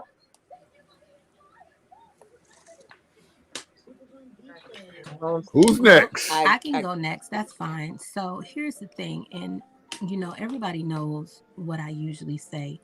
And it's check yourself more than you check other people because your life will open up. The reason that I say it is because I don't mind admitting to you that I've played the role of a bitter woman.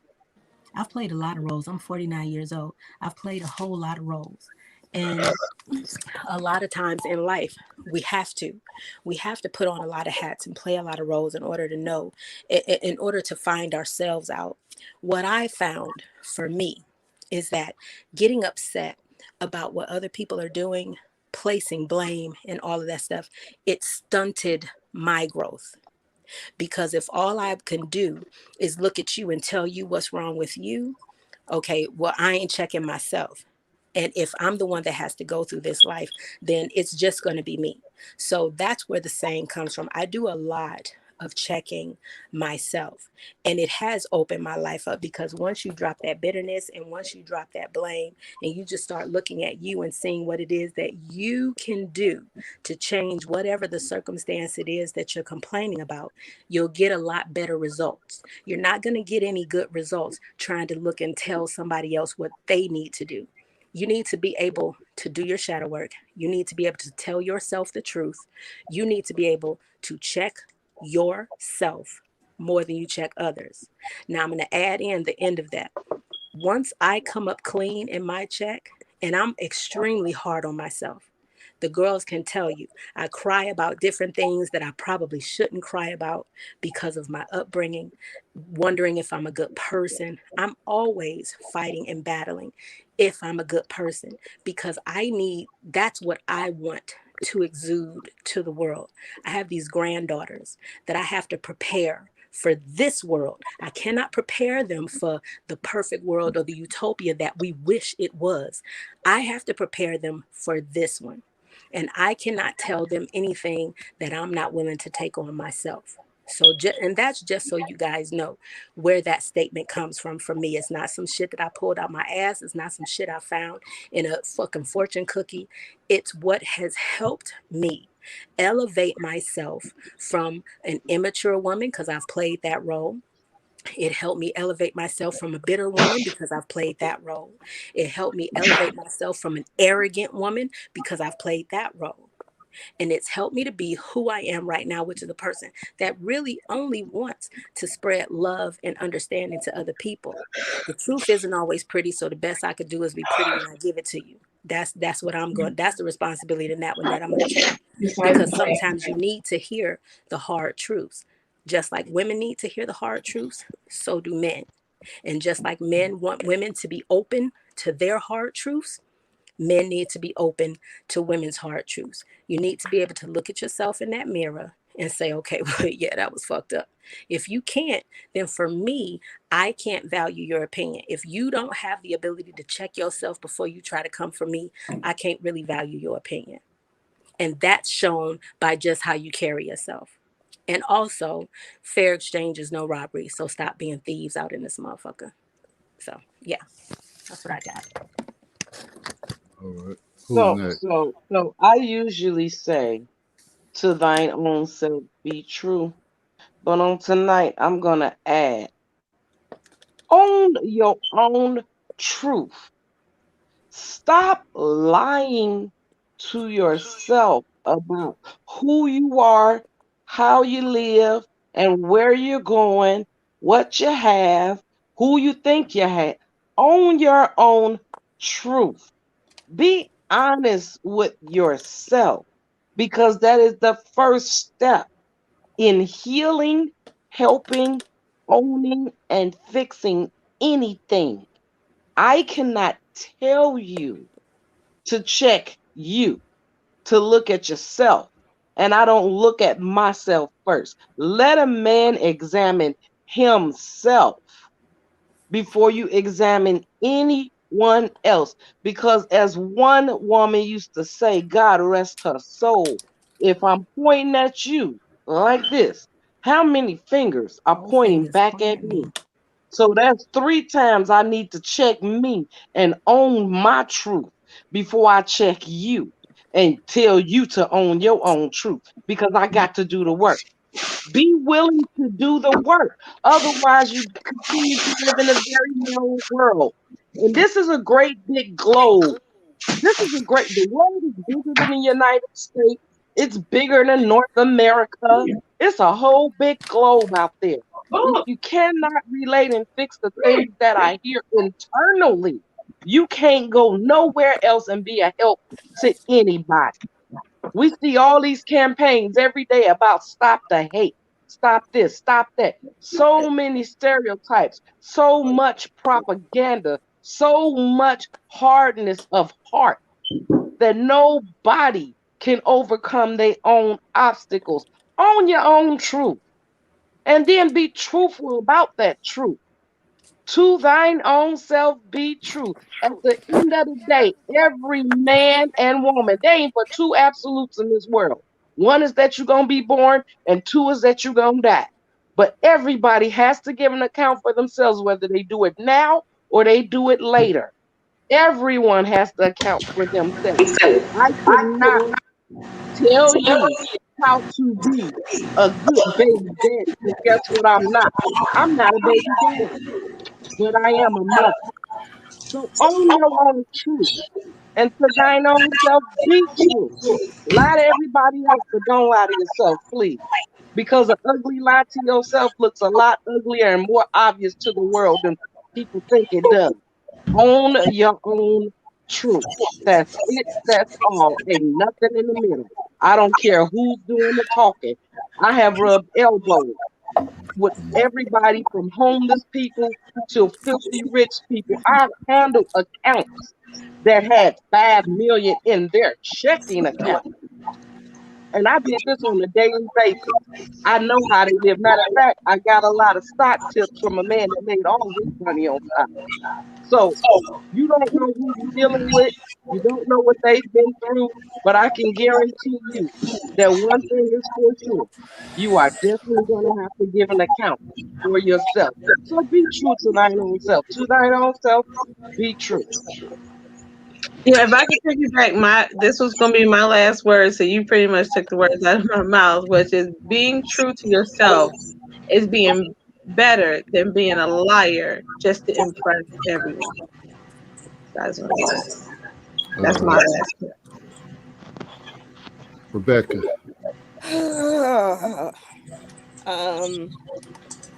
You know, I often find myself talking to the ladies, apologizing about something that I said, letting my emotions get the better of me. But tonight, I'm not going to apologize because I just simply don't give a shit. You know, you can be true to yourself or not be true to yourself. Me personally, I don't give a damn. What I give a damn about is that what you say to me. And how you make me feel. You can lie to yourself all damn day if you choose. It's all that black ruckus in the background. Somebody press a mute button. Hold on. I was like, what is that? What's going on? Somebody has something residual playing in the background. Okay. I don't care if you want to be true to yourself or not. I think you should be, but me personally, I just simply don't give a shit anymore. What I do care about are the things that you say to me and offend me. And every time I hear it, I'm going to say something about it. If you don't like it, fuck you. If I say something about you and you don't like it, fuck you, because I meant it. I very seldom say anything that I don't mean, and I will stand by it. So again, fuck you. I'm real sick and tired of the back and forth. I can remember early on in these podcasts, I brought up how come we can't talk about something positive, and I was told we would prefer to have the smoke, and that's all we ever get on here is the smoke. And now it's how come we can't find a solution? So This is my closing statement. We have been trying to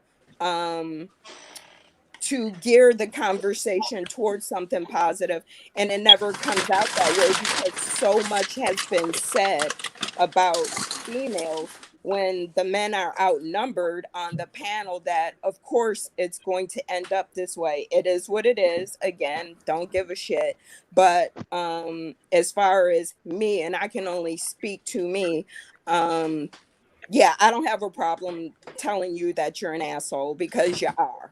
I don't have a problem telling you that you're wrong about single moms because you are. And I will continue to stand for that and speak on that. You don't have no fucking kids, so you really shouldn't be speaking about any of this. You're not a single Black female. You shouldn't be speaking on any of this. Who you like is who you like, and I don't hate on that. Whoever you choose to be with them. If they're in line with what you want to do in your life, more power to you. If you can find a woman that's willing to follow your beliefs, I have no hate against that. What I have hate against is you bringing your ass on here week after week, maybe not in particular tonight, and the things that you say about single moms. And I'm a single mom, and I'm speaking directly to Herb at this point so that there is no mistake. I really thought we were friends. I really did. The love I had in my heart for you was just beyond compare.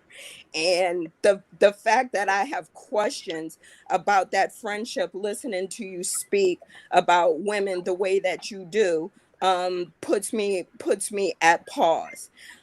So again, most people will say be true to yourself or check yourself first.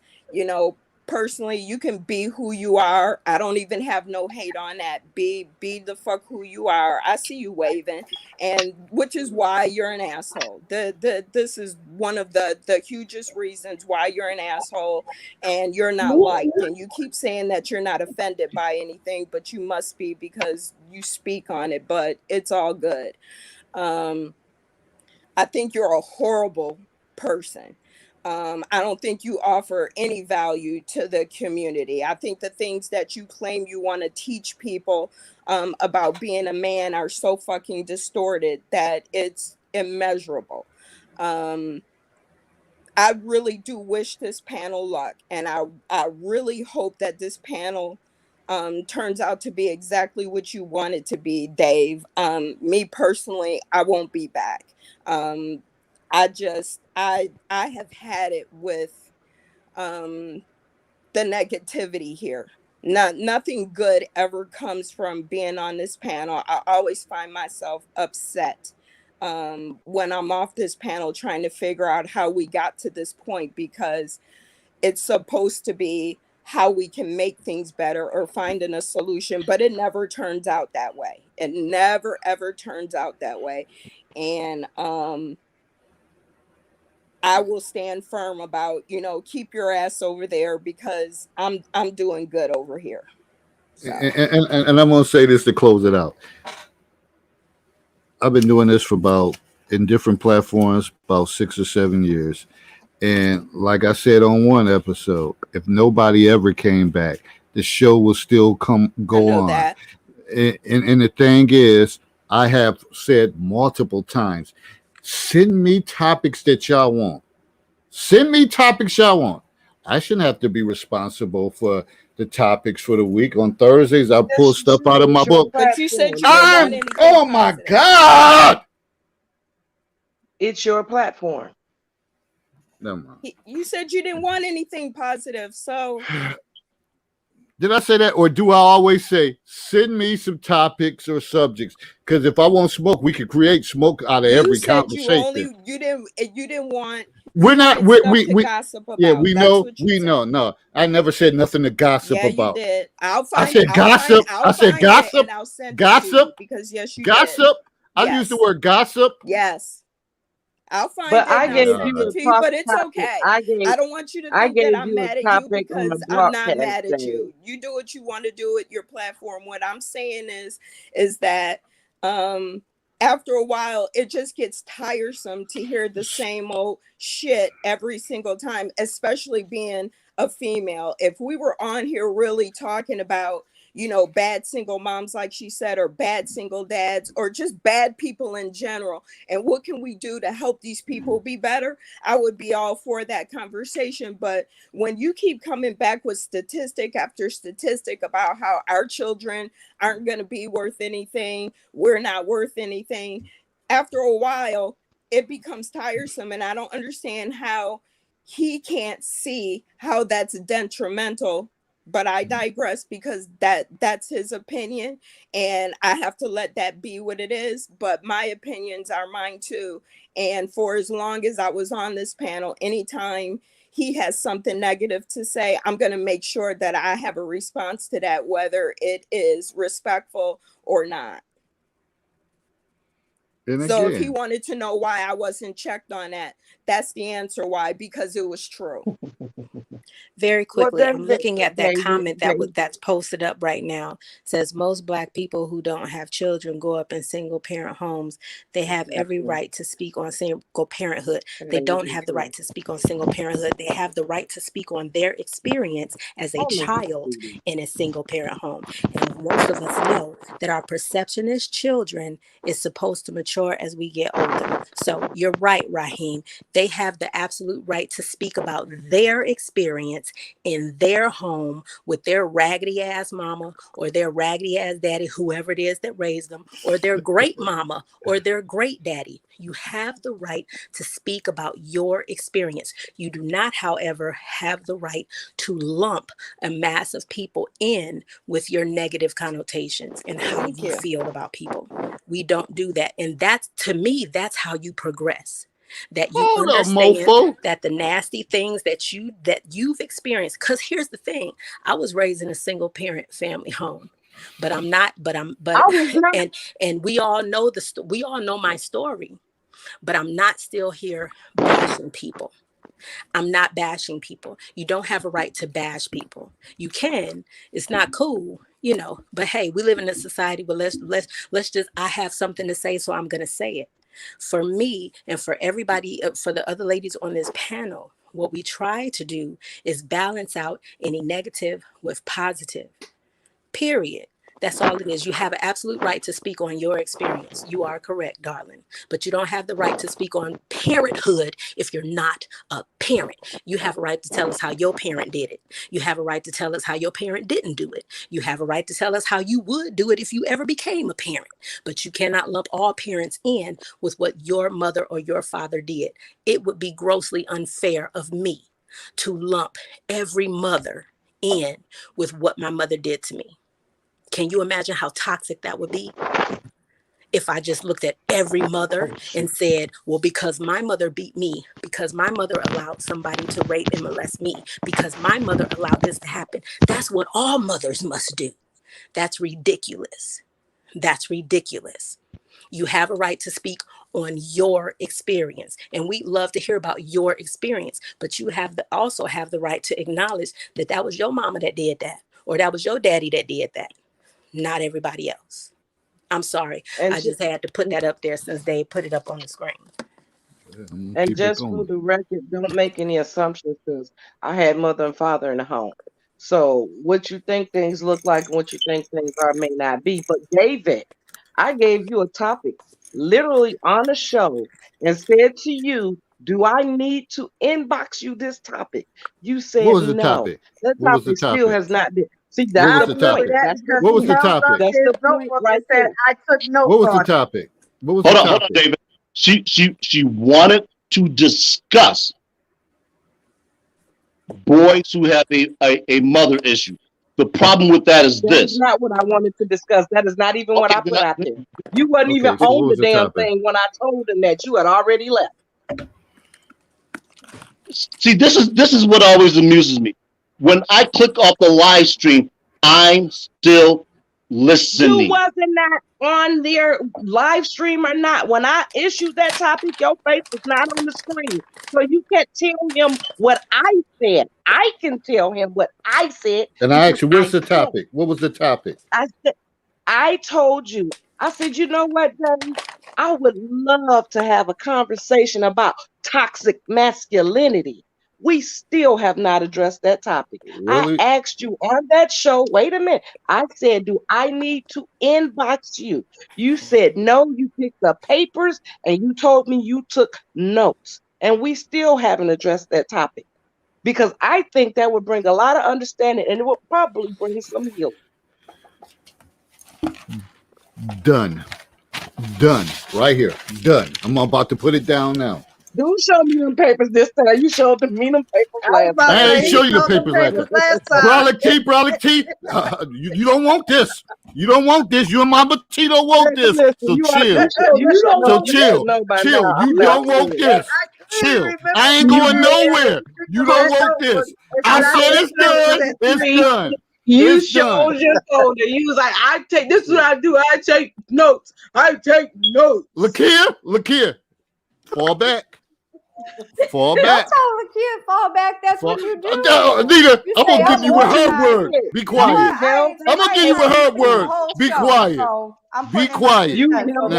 Now. Quiet me. Now. How about that? How about that? How about that? Catch me outside. How about that?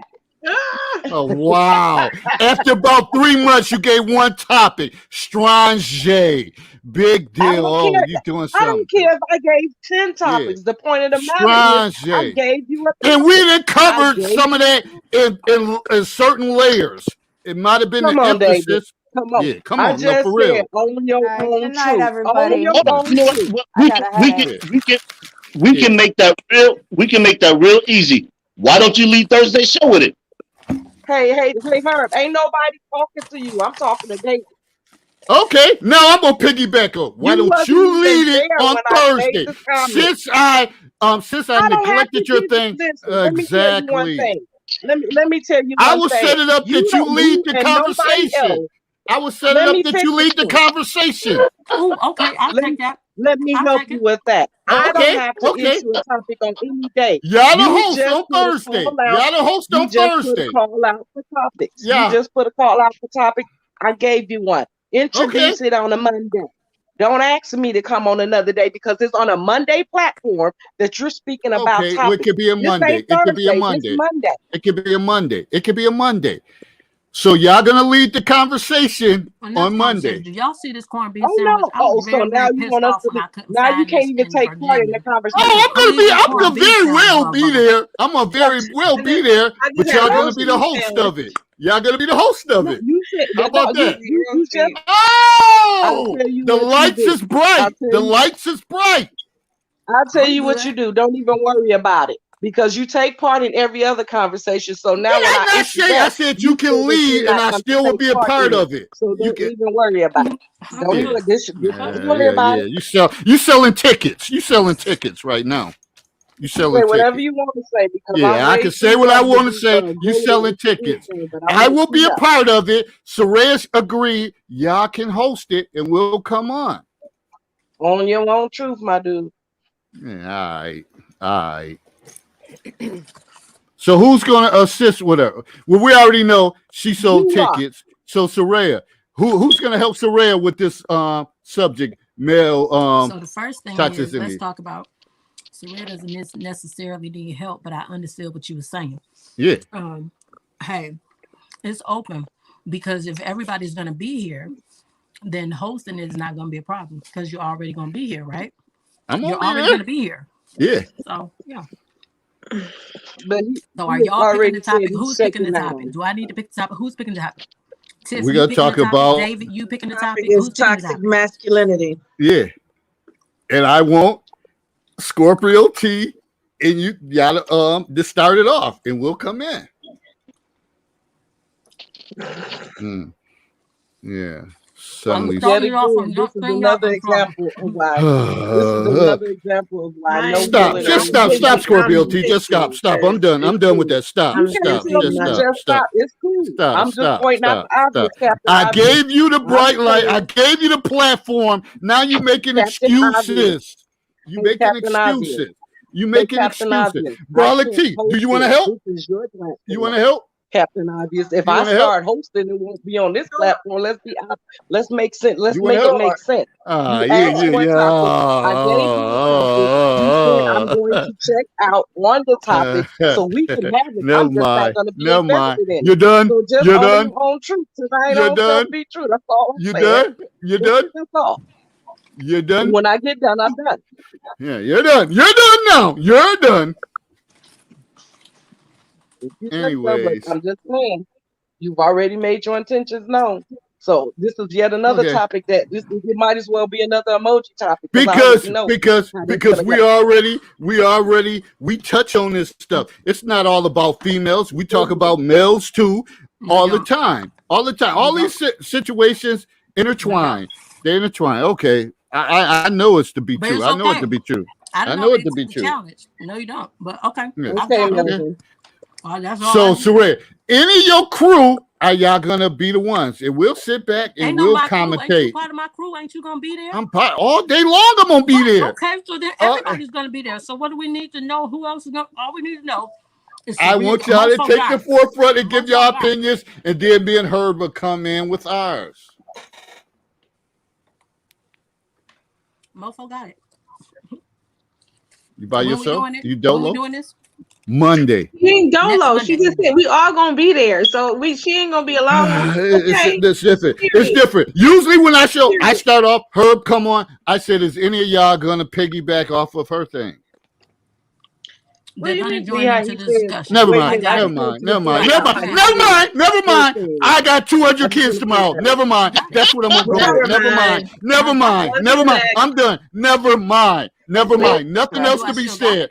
Nothing else to be said. You still got it all day long. You got it. Never mind. Nobody else say anything. Never mind. Y'all can call me rude. You can call me ignorant or whatever the case is. I don't give a damn because I know Grace Glover didn't raise me to be that way. So I don't give a damn. Now, how about that? We out of here on that note. Did you take that personal? I'm just eating my sandwich. Is you for real? Is you for real? Are they for real? You don't know me like that. You don't even know me like that. So you think I'm really angry like that? Not at all. I mean, you want bringing Grace Glover in. That was just, oh my God. Good night. I'm about to click off on y'all asses. I'm about to click off on y'all right now. Yeah. Nobody, mama, because it's not even a reason for that. Yeah. But no, you mentioned her name. I didn't know we was going there. Because that's the part who raised me. Damn. Listen, Goodbye. All right, goodbye. Goodbye.